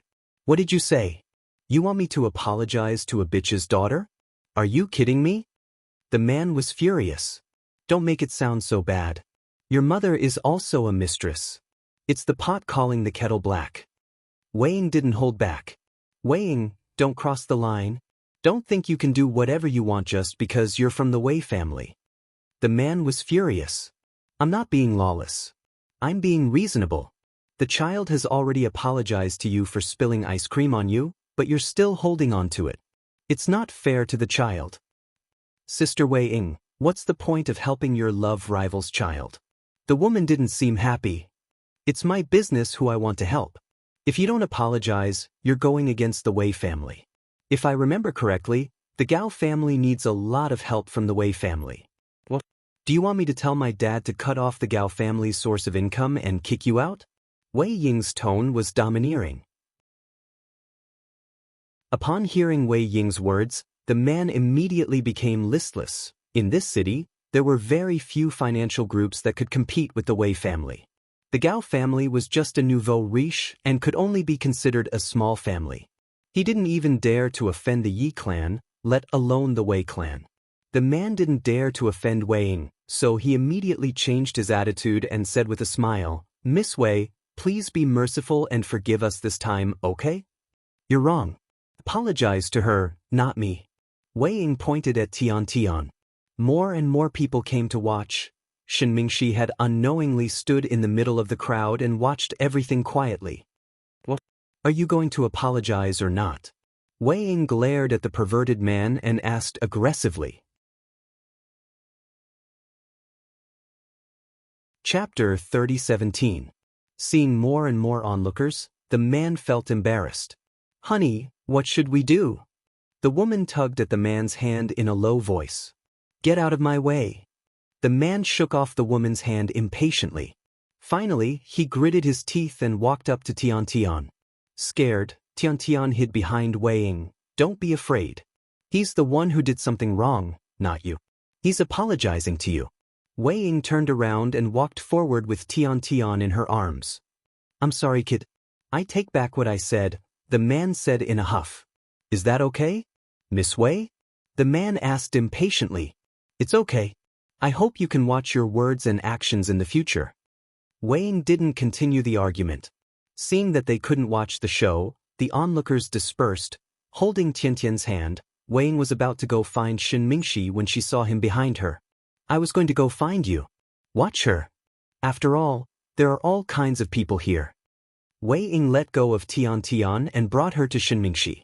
"Uncle Shen." Tian immediately threw herself at Shen Mingxi. "Are you okay, Tian? I'm fine. This auntie saved me." Tian could tell the difference between good and bad even though she didn't know what had just happened. Shen Mingxi had been here for a while. For some reason, if it were in the past, he would have rushed up and taught that scumbag a lesson so that he could show off and slap his face. But this time, seeing Wei Ying's actions, he wanted to see how much she could handle it. The result was satisfying. The status of the Wei family's young mistress was indeed oppressive in the past. Shen Mingxi had always thought that Wei Ying used her status as the young mistress of the Wei family to bully others. But now he realized that she could also stand up for justice. If it were someone else, it wouldn't be a big deal. But the person she was protecting was Hui Yanyan's daughter.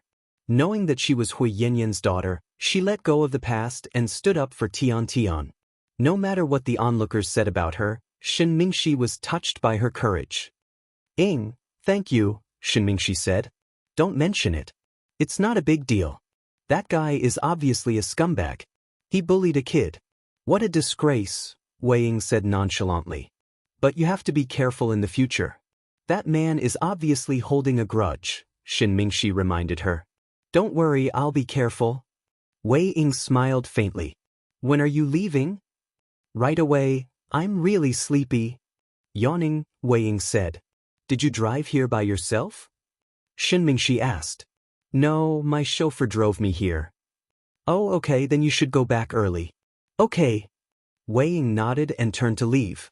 Actually, Shen Mingxi had wanted to say, "You drove here and it's not safe to go back alone. Why don't you take my car?" But when he heard Wei Ying say that it was the chauffeur, he didn't have the nerve to say anything. After Wei Ying left, Shen Mingxi left the hotel with the kids. "Uncle Shen. Do you like that auntie?" "Why do you ask?" "Because I feel that the way you look at her is different." "What kind of look is that?" Shen Mingxi asked Tian with a smile. "It's a very friendly look. You used to look at mommy like that?" "I don't know when it started, but mommy changed, you changed, and everyone changed." Tian lowered her head, looking depressed. "Tian, Uncle Shen and your mommy?" Shen Mingxi didn't know what to say. At this moment, he heard a loud bang behind him. Shen Mingxi's car was hit by someone. Chapter 30:18. She was too young and sitting in the front seat, so she knocked her head on the floor. Tian burst into tears from the pain. Shenmingshi opened the car door and walked out. Behind his white Maserati was a black Porsche Cayenne.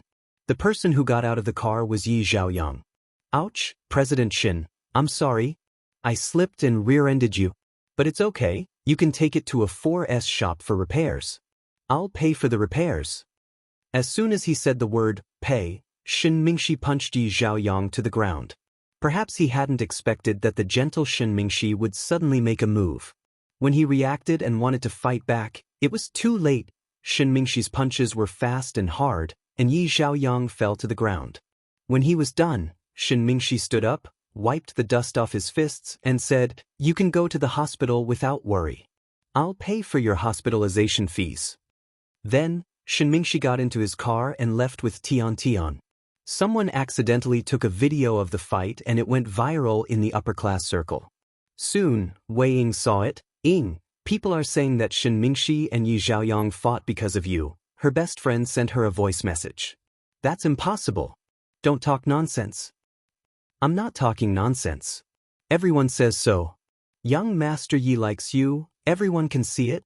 It's normal that he doesn't like young Master Shin. Do you feel proud now?" "No," Wei Ying replied faintly. "But did you watch the video? The young Master Shin is so cool today. He single-handedly beat young Master Yi. Young Master Yi was beaten up badly. I heard the Yi family is going to the Shen family for revenge. It's a fight between kids. It's embarrassing," Wei Ying said. "I know, right? I didn't know young Master Shin was so good at fighting. I heard that Lord Su was the best of the 4 young masters. After all, he used to be in the army." "Oh, does your brother know how to fight too?" Her best friend gossiped. "Of course. Why else would he be kidnapped?" Wei Ying asked back. While chatting with her best friend, she pondered the reason for the fight. To be honest, Wei Ying's feelings for Shin Mingshi were complicated. She couldn't explain them. She still had feelings for him, but she was quite calm about it now.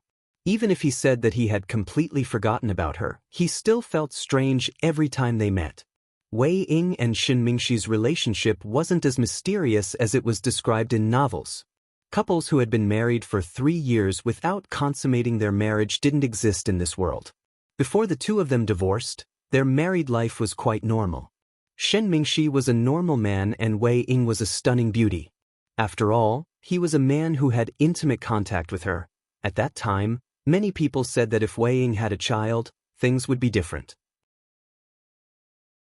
If one was born into a wealthy family and did not have children, it would be very difficult for one's status to be stable. Moreover, children were also a tie to a man's heart. At this thought, Wei Ying felt depressed.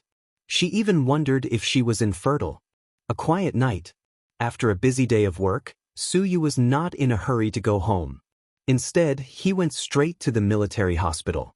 In the ward, Gao Ran brought someone to see him. Aching followed behind Gao Ran. When he saw Suyu, he nodded. "Sit down. I have something to ask you." Suyu's tone was cold. Maybe it was because Aching had always been Huasiqian's man, so he seemed to be repulsed by him. Chapter 30:19. Okay. Aching sat down, and the 3 of them sat in Qin-Chu's room. Gao Ran walked over, wet a towel with warm water, wrung it dry, and carefully wiped Qin-Chu's face. Suyu took out a cigarette and was about to smoke when he remembered that he was in a hospital room. He put it down helplessly. "When did you start helping Qin-Chu?" "For a long time. Ever since President Qin helped my child with the heart transplant." Aching answered honestly. "How much do you know about Huasiqian's plan?" "Boss, he never tells me the details. I only know that he wants Miss Hua." "He must have sent you away on purpose the day of the accident, right?" Suyu recalled. "He already knew that I was a mole. He did it on purpose. He even sent people to kill me. Luckily, President Qin's people arrived in time." "You mentioned an island. What's that about?" Suyu asked. "I've never been there, and I don't know where it is. There are people there who take care of it, and it's not in China. Huasiqian goes there every once in a while. No one knows where he goes, but I'm guessing that he must have a detailed plan to bring Miss Hua there. Does anyone else know about the island? I'm not sure. I'm probably the person Hua Xiqian trusts the most in the country, right? Cheng was quite confident about this. What about overseas? What's his power? Boss, no, Hua Xiqian has a good relationship with the Ian family, especially with Ian's brother, Mr. Nalo. But I've only heard about it because I've never met him. It's said that he met him when he was studying abroad. They've been in contact for years, but every time Hua Xiqian goes overseas, he doesn't take us with him. At this time, Gao Ran turned his head and interrupted. Hua Xiqian is a very suspicious person. He won't completely trust them, so I'm guessing that he has a group of people abroad. I just want to know where the island is. Su Yu sighed slightly. I really don't know. If I knew, I would have told President Qin a long time ago. He wouldn't be like this. When Cheng said this, he looked back at the unconscious Qin Chu and felt guilty. So you also believe that Hua Xiqian isn't dead and that Hua Mian is still alive, right? Su Yu asked Cheng. Yeah, I don't think he's someone who would die so easily. But it's hard to say. If his second personality comes out, he's still capable of doing anything. Second personality? Su Yu rarely heard about Hua Xiqian's second personality. Cheng gave him a simple explanation. Every time his second personality comes out, it's very scary. You could say that he's going on a killing spree, Cheng added. Then is it possible that the people who died were all his second personality or something? Was he silenced? So you asked, that doesn't make sense. If he was silenced, Cheng should be the one who died the most. But Cheng is fine, Gao Ran analyzed. I don't think so. In my opinion, even if Hua Xiqian isn't dead, he wouldn't be in the country. He might have gone to the island a long time ago, Cheng said slowly. The island again. Everyone's talking about the island. But who the fuck can tell me where the island is? There are so many oceans and islands in the world. Where am I supposed to find it? Su Yu instantly fell into despair. Just then, his phone rang. He looked down at the unfamiliar number and picked it up. Su Yu, I'm Rick, the man on the other end of the line said in fluent Chinese. Chapter 30-20. To be honest, Su Yu was pleasantly surprised when he received Rick's call. Because of what he had asked Rick to do, he definitely wouldn't be careless. As long as he could get in touch with an authoritative doctor in the U.S., there was hope for Qin Chu. Rick, is there any news? Su Yu asked. We've tried many times, but they all said no. Rick's tone was heavy. Then what should we do? Actually, I know someone who can save Qin Chu. Who? Lian, Rick said. Who's Lu Yen? Su Yu was confused since he had never heard of this name before. It sounded like a woman's name. Didn't Hua Min tell you? No, Su Yu answered directly. Oh, it seems she's still very cautious about this. Who's Lu Yen? Su Yu asked. After all, Rick had said that this was a person who could save Qin Chu. Rick had never been a man who spoke without thinking. If he said this person could save Qin Chu, she must be someone extraordinary. So, he became more and more curious about this person named Lu Yen. How should I put it? This matter is very important and involves a lot of Hua Min's privacy. Without his permission, I can't say more. I can only say that Lu Yen is a trustworthy person. She cares about Hua Min and Qin Chu as much as we do. Most importantly, she definitely has the ability to save them, Rick said confidently. That's amazing. If that's the case, then hurry up and contact Lu Yen and ask her to save them. Su Yu didn't want to ask more. As long as she could help Qin Chu, he didn't care what her name was. Lu Yan's whereabouts are always unpredictable. I can only try to contact her. As for whether I can find her or not, I'm not sure. Su Yu, he really wanted to say, then why did you talk so much nonsense? But he also understood that Rick must be worried about Qin Chu. Therefore, Rick must have tried everything he could think of and had no choice but to ask Lu Yen for help. All right, I know you'll do your best. You definitely will. So you said, yes, I will. Rick, who had always been a man of few words, only said 4 words. That's it then. We'll keep in touch. Whether I can contact Lu Yen or not, I'll go back to China soon. Before hanging up, Rick said to Suyu. After asking Aching and talking to Rick on the phone, Suyu wasn't in a good mood. Although he knew that there was an island in Huasiqian, he didn't know its exact location. It was like looking for a needle in a haystack. Finding Huamin in a short period of time might be a long way off. Then, Rick said that he couldn't contact a doctor in the U.S. to operate on Qin Chu, so he had to rely on Lu Yen, who he didn't know if he could contact. All of a sudden, he felt a sense of defeat. Suyu felt that he hadn't done a good enough job. Now, Huamin and Qin Chu were both in trouble. Other than taking care of their children, he couldn't do anything else. He felt like a useless person. When Suyu returned home that night, it was almost 10 p.m. Thinking that the twins were asleep, Suyu planned to sneak a peek at them and then go to bed. However, when she went in, she found Pudding and Little Bean arguing. "Handsome Su, you came back just in time," Little Bean said with a pale face. "What's wrong? Why aren't you two sleeping?" Suyu was puzzled. "Handsome Su, I want to go home. Take me home." "What's wrong, Little Bean?" Hearing that Little Bean wanted to go home, Suyu's heart skipped a beat. Then he walked over and picked her up with one hand. "I miss Daddy and Mommy. I want to go home. I don't want to live here anymore. My sister doesn't want to leave so she can stay here alone." Little Bean seemed a little angry. Chapter 30:21. Why do you want to go home all of a sudden? Suyu asked patiently. "Because no matter how good this place is, it's not home," Little Bean said matter-of-factly. "Then I'm not happy to hear that. Do you not like Handsome Su anymore?" For the first time in his life, Suyu acted coquettishly with a 3-year-old girl. This scene was super affectionate. "No, these two things can't be confused. I like Handsome Su, but I also want to go home because I miss my daddy and mommy." "How old are you? You still miss your parents?" Suyu pinched her little nose dotingly. "Come on, I'm only 3.5. Little Bean rolled her eyes at Suyu. I think so." Suyu was completely speechless and embarrassed. At this moment, Pudding walked over and glanced at her sister's face. "Little Bean, we can't go home right now." "Why not?" Little Bean looked unconvinced. "Because Daddy isn't home. You know, he went to find Mommy." Pudding was still telling a white lie. "That won't stop us from going home. Grandpa, Grandma, Auntie Qi Ning, and Grandpa Li are at home." Little Bean raised her chin and argued with her sister. "Grandpa, Grandma, and Auntie aren't home either. You're lying. You just don't want to go home.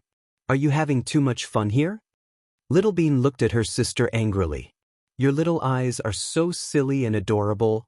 Oh, having too much fun? You even know how to use a forward idiom? Do you know what it means?" Suyu was amused. "Hey, Handsome Su, don't mess around when we're arguing," Little Bean said. "Okay, I'm messing around." Suyu felt a headache coming on. Little Bean's personality was completely different from Pudding's. Although she usually looked carefree and easy to talk to, she was different from Pudding. Once she got angry, even 10 bulls wouldn't be able to stop her. For some reason, she suddenly wanted to go home today. Pudding and Little Bean argued for more than 10 minutes, but they still couldn't come to a conclusion. "What do you mean by indulging in pleasure? It's not like that at all. Right now, Daddy isn't at home.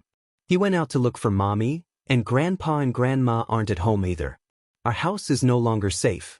Living here is the best way to save Daddy's worries. I'm just a 3-year-old kid. What do I know?" Little Bean said angrily. "So you're saying that you're in the right when you're 3 years old? Does the whole world listen to you? Isn't it illegal for you to kill someone?" Pudding crossed her arms and questioned her sister calmly. When Little Bean heard this, she couldn't hold it in anymore and burst into tears. "Handsome Su, look at Qin Zhaozhao. How dare she talk to me like that? I really don't like it." Little Bean cried as she accused her sister of wrongdoing. "I'm not a fortune teller under a bridge. I can't say things that you like to hear," Pudding continued. "Whoa, that's enough. Stop arguing." Suyu was also very helpless. He often saw them argue, and it was as dramatic as an 8 p.m. TV show. "Qin Zhaozhao, I'm going to ask you one last time," Pudding turned her head away and didn't look at Little Bean. How dare you ignore me? Good for you. Little Bean was so angry that her hands trembled. I'm going to ask you one last time. Are you coming home with me or not? The home Little Bean mentioned was South Hill Manor.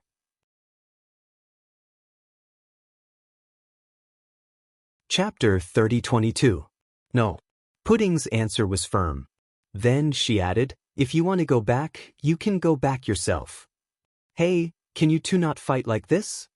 Suyu was in a dilemma. You said it yourself. Since you like to stay here, then you can stay here forever. Don't think I don't know that you don't like Wei Yunchu at all.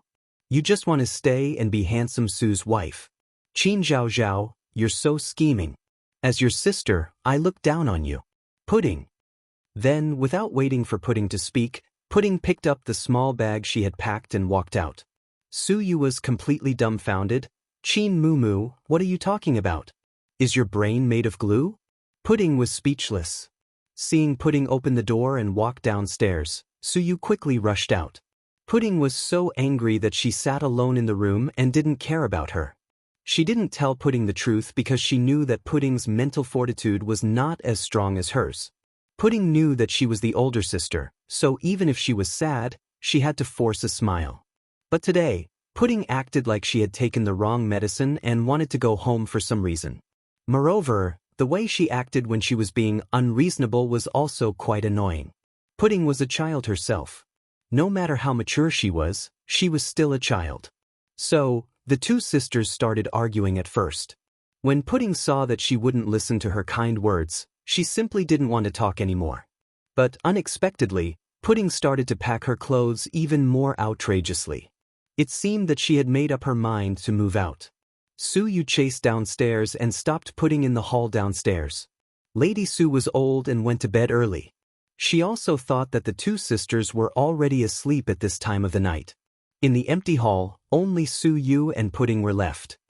Pudding, what are you doing in the middle of the night? Going home. It's very dark outside. I'm not scared. I can take a taxi. Do you have money? I'm talking about cash. Taxis only take cash, Suyu said deliberately. Pudding nodded. You have cash? Suyu looked at her in confusion. Yes, there are many. As she spoke, she took out several hundred-yuan bills from the small Audi bag she was carrying on her back. Where did you come from? Suyu remembered that they didn't bring any money when they came. There was food and drinks here. Whatever they wanted to buy, Lady Su would buy it for them. Where did the kid get the cash? I used a WeChat red packet to cash out from Auntie Xiaolon in the kitchen. Suyu, your little brain works pretty fast. Suyu didn't know whether to laugh or cry. Handsome Su, move away. I'm leaving. Where are we going? There's no one at home. Really? South Hill Manor is pitch black right now. It's scary. What if there are vampires or zombies? What will you do? Suyu tried to scare Little Bean. To his surprise, Little Bean looked at Suyu with disdain. Handsome Su, how old are you? Suyu was a little dumbfounded. Even a 3-year-old like me doesn't believe in such nonsense. What era are we living in? Who still believes in ghosts and gods? Ignorant humans? Little Bean sighed. Suyu, Little Bean, there's really no one at home. Then I'll go back. I'll sleep by myself. What about food? I can order takeout myself. I have a lot of money in my WeChat, Little Bean said straightforwardly. How awkward would it be if the delivery came when you were taking a shower and no one opened the door for you? Suyu's imagination was quite rich. No. I'll never order takeout when I'm taking a shower. If I order takeout, I won't take a shower. Thank you, Little Bean answered smoothly. Then, what if you miss your sister? After all, you two grew up together and never left each other's side. Suyu began to play the emotional card.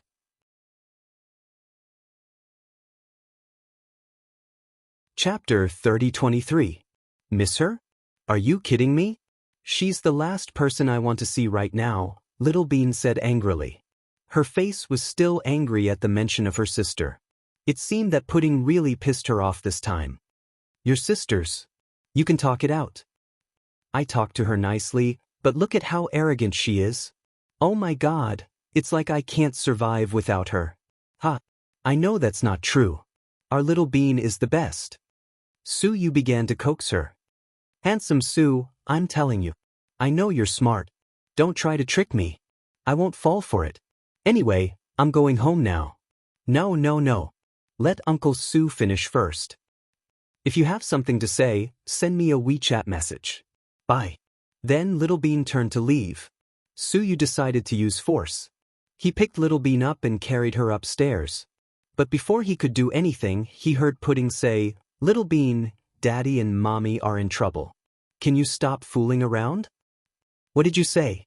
Little Bean had only taken a few steps when she turned around and looked at her sister who was standing by the railing on the second floor. Sigh. Su Yu sighed. He knew that he couldn't hide the truth anymore. It seemed that he had to tell Little Bean everything tonight. What nonsense are you talking about? Qin Zhao Zhao? Who's in trouble? How can you curse our daddy and mommy? Do you have a conscience? Little Bean yelled. I'm telling the truth. Mommy was carried off a cliff by a big bad guy. We don't know if she's dead or alive. Daddy's vomiting blood and is in a coma. He's been in the hospital for days. You're lying. Little Bean's reaction was intense. You can ask Handsome Su if I'm lying. Pudding's face was still calm. But in fact, her heart was in turmoil. Handsome Su, is what she said true? Little Bean asked with tears in her eyes as she pointed at Pudding on the second floor. Su Yu stuttered. He didn't know how to comfort the child. Handsome Su, let's tell her. Otherwise, with her temper, she'll definitely go home. There's no one in South Hill Manor right now. Why would she go home? Pudding was also very angry. She vented all the grievances and sadness that she had been holding in for days. Little Bean, listen to me. Your daddy is in the hospital, but I'm sure he'll wake up soon. Su Yu comforted Little Bean gently. I don't believe it. I don't believe it. You're all lying to me. You don't want me to go home. That's why you're all lying to me. Little Bean shook her head and cried. No one is lying to you. I didn't tell you at first because I thought you wouldn't be able to take it. But now, if I don't tell you, you'll continue to make trouble. I can't take it anymore. I'm scared every day. I'm scared that Daddy won't wake up. I'm scared that I'll hear the news of Mommy's death. I've had enough of these days. With that, Pudding squatted down, leaned against the wooden railing on the second floor, and cried her heart out. Little Bean was completely dumbfounded. She knew that even if Pudding was joking, she would never do something like cursing Daddy and Mommy. Then, everything she said was true. The big bad guy jumped off the cliff with Mommy? Daddy is still unconscious? Oh my God. This was terrible news. In the end, Little Bean burst into tears. Looking at Pudding crying on the second floor and Little Bean crying on the first floor, Su Yu's heart was completely broken. Qin Chu and Huamian had been in trouble for so many days, and he didn't even take care of the kids. At this moment, he felt extremely guilty. What's going on? What happened? Why are the kids crying? Hearing the noise, Lady Su got up in her nightgown and walked out with gold-rimmed glasses. Chapter 3024. Mom. Su Yu was a little embarrassed when he saw his mother come out. What happened?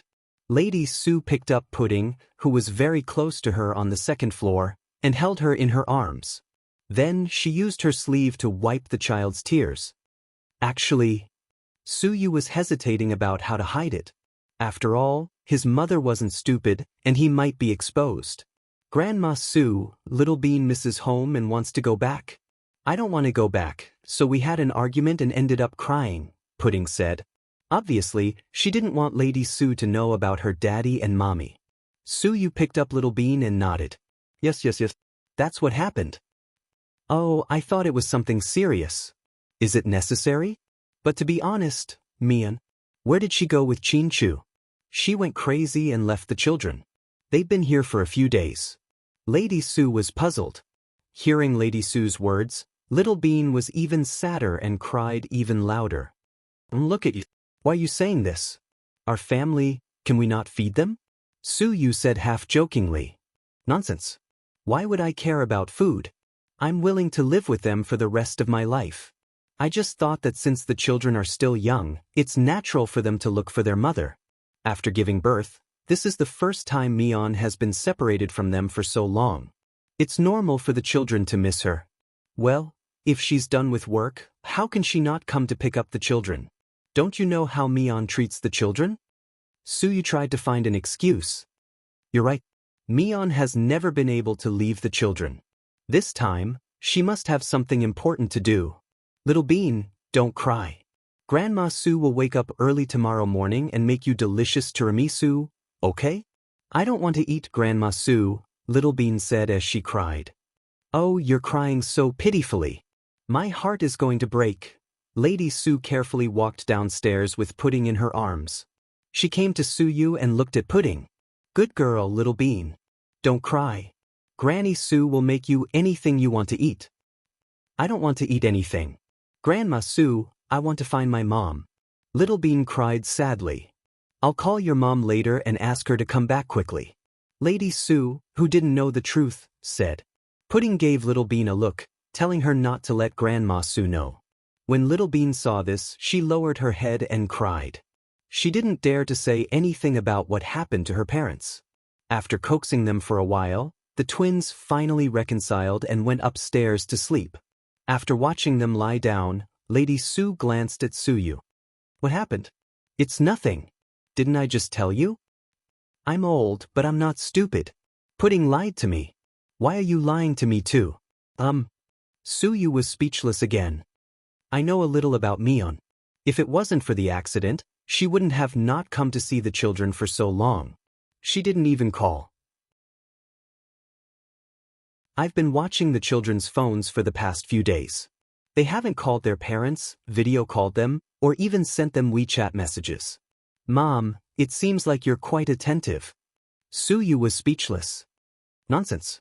If I wasn't attentive, would I have entered the Su family? Lady Su rolled her eyes at her son.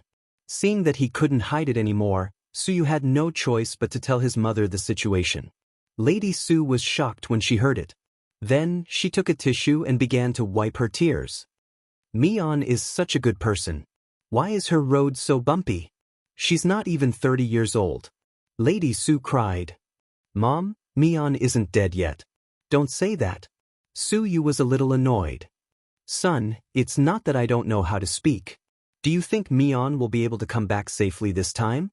Suyu was about to answer when his phone suddenly rang. After answering the call, Suyu's expression changed drastically and he quickly stood up. Mom, something happened at the hospital. I'll go take a look. With that, Suyu turned around and ran, looking very anxious.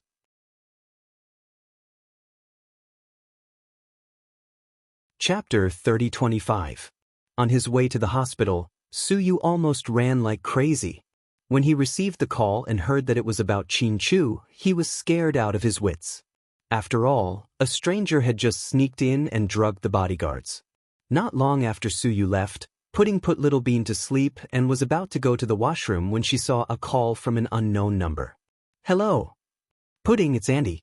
Auntie, where are you? Pudding couldn't suppress the excitement in her voice. Baby, I don't know where I am either, Lu Yen said, amused. Pudding, baby, listen to me. Do you remember what I told you last time? Pudding nodded solemnly. Your grandpa is here and will probably arrive at the hospital tonight. But Suyu won't let your grandpa operate on your daddy, so you have to do it, Lu Yen said. Grandpa is here already? Pudding was delighted. Yeah. As far as I know, he's... I got it. Then, Pudding hung up the phone and ran out to Suyu's room. To her surprise, it was empty. Where's handsome Su? Pudding, why aren't you asleep yet? Lady Su poured a cup of coffee and went upstairs. She saw Pudding standing outside Suyu's room. Grandma Su, where's handsome Su? He went out. Where did he go? He didn't say. He just said it was an emergency. Pudding nodded and called Suyu. Hearing that Suyu was in the hospital, Pudding immediately grabbed Lady Su's hand and said, Grandma Su, can you ask the bodyguards and chauffeur to take me to handsome Su? Lady Su was surprised. Pudding, your Uncle Su went out to do something. You can talk to him when he comes back, okay? No, Grandma Su. It'll be too late if he comes back. I have to talk to him now. Lady Su knew Pudding wasn't an immature child. She must be in a hurry. After hesitating, she asked the chauffeur and bodyguards to take her to the military hospital. Entrance of intensive care unit of military hospital. Su Yu walked over and found many people standing at the door. There were doctors and guards. A group of people surrounded a white-haired old man. The old man had white hair and was wearing a dark brown shirt and black trousers. His face showed that he had been through a lot, but his eyes were sharp. Young Master Su, you're here. What's the situation?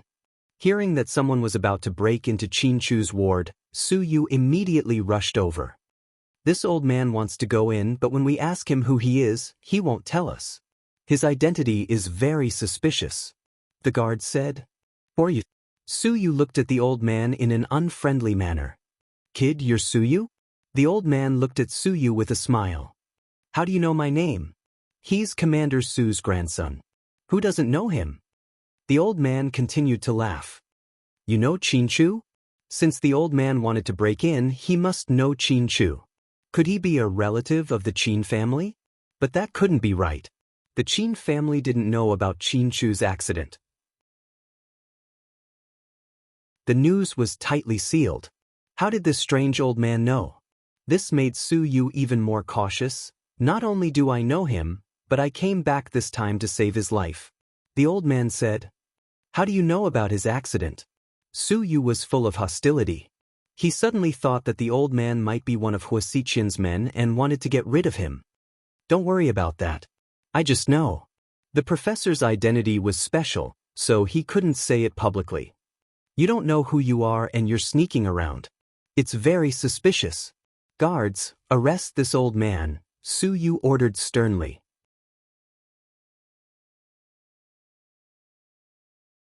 Chapter 30-26.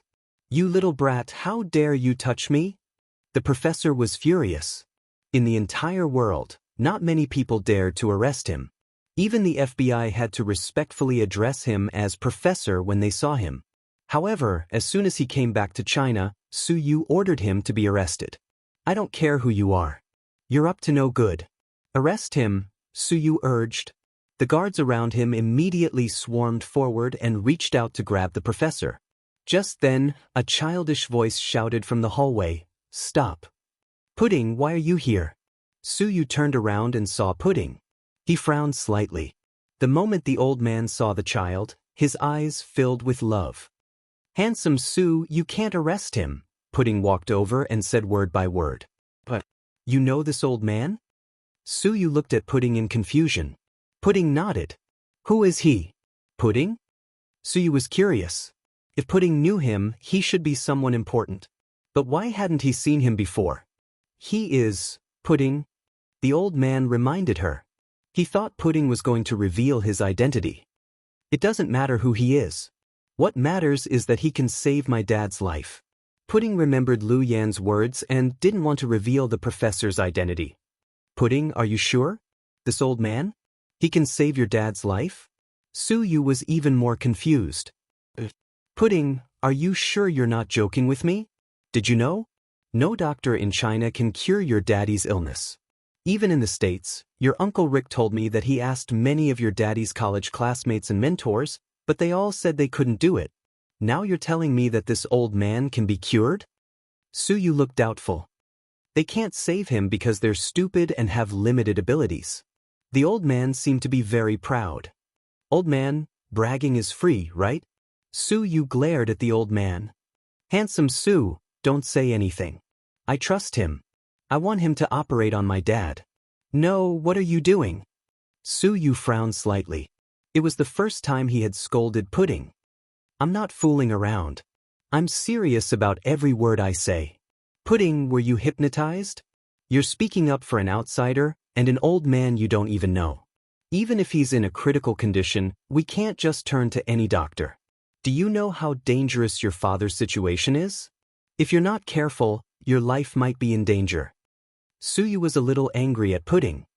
That's why we need to operate on my father immediately. We can't miss the best time for surgery, Pudding insisted. So you believe in this old man who came out of nowhere? Suyu was furious. The professor was speechless when he heard Suyu call him an old man. He swore that if he didn't know that Suyu was his daughter's good friend, he would have blown up this arrogant and rude kid. I'm not doing this. Handsome Su, do you trust me? Suyu didn't answer Pudding's question.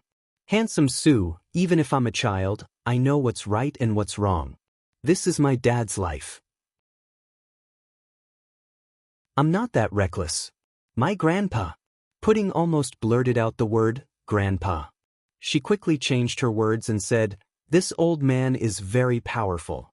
Trust me, he's the only one in the world who can save my dad. Who told you that? Were you brainwashed or hypnotized? Suyu was furious. You're tuning in to the Wang Lin's Journey YouTube channel. Don't forget to subscribe and join us on this journey to catch the most captivating stories.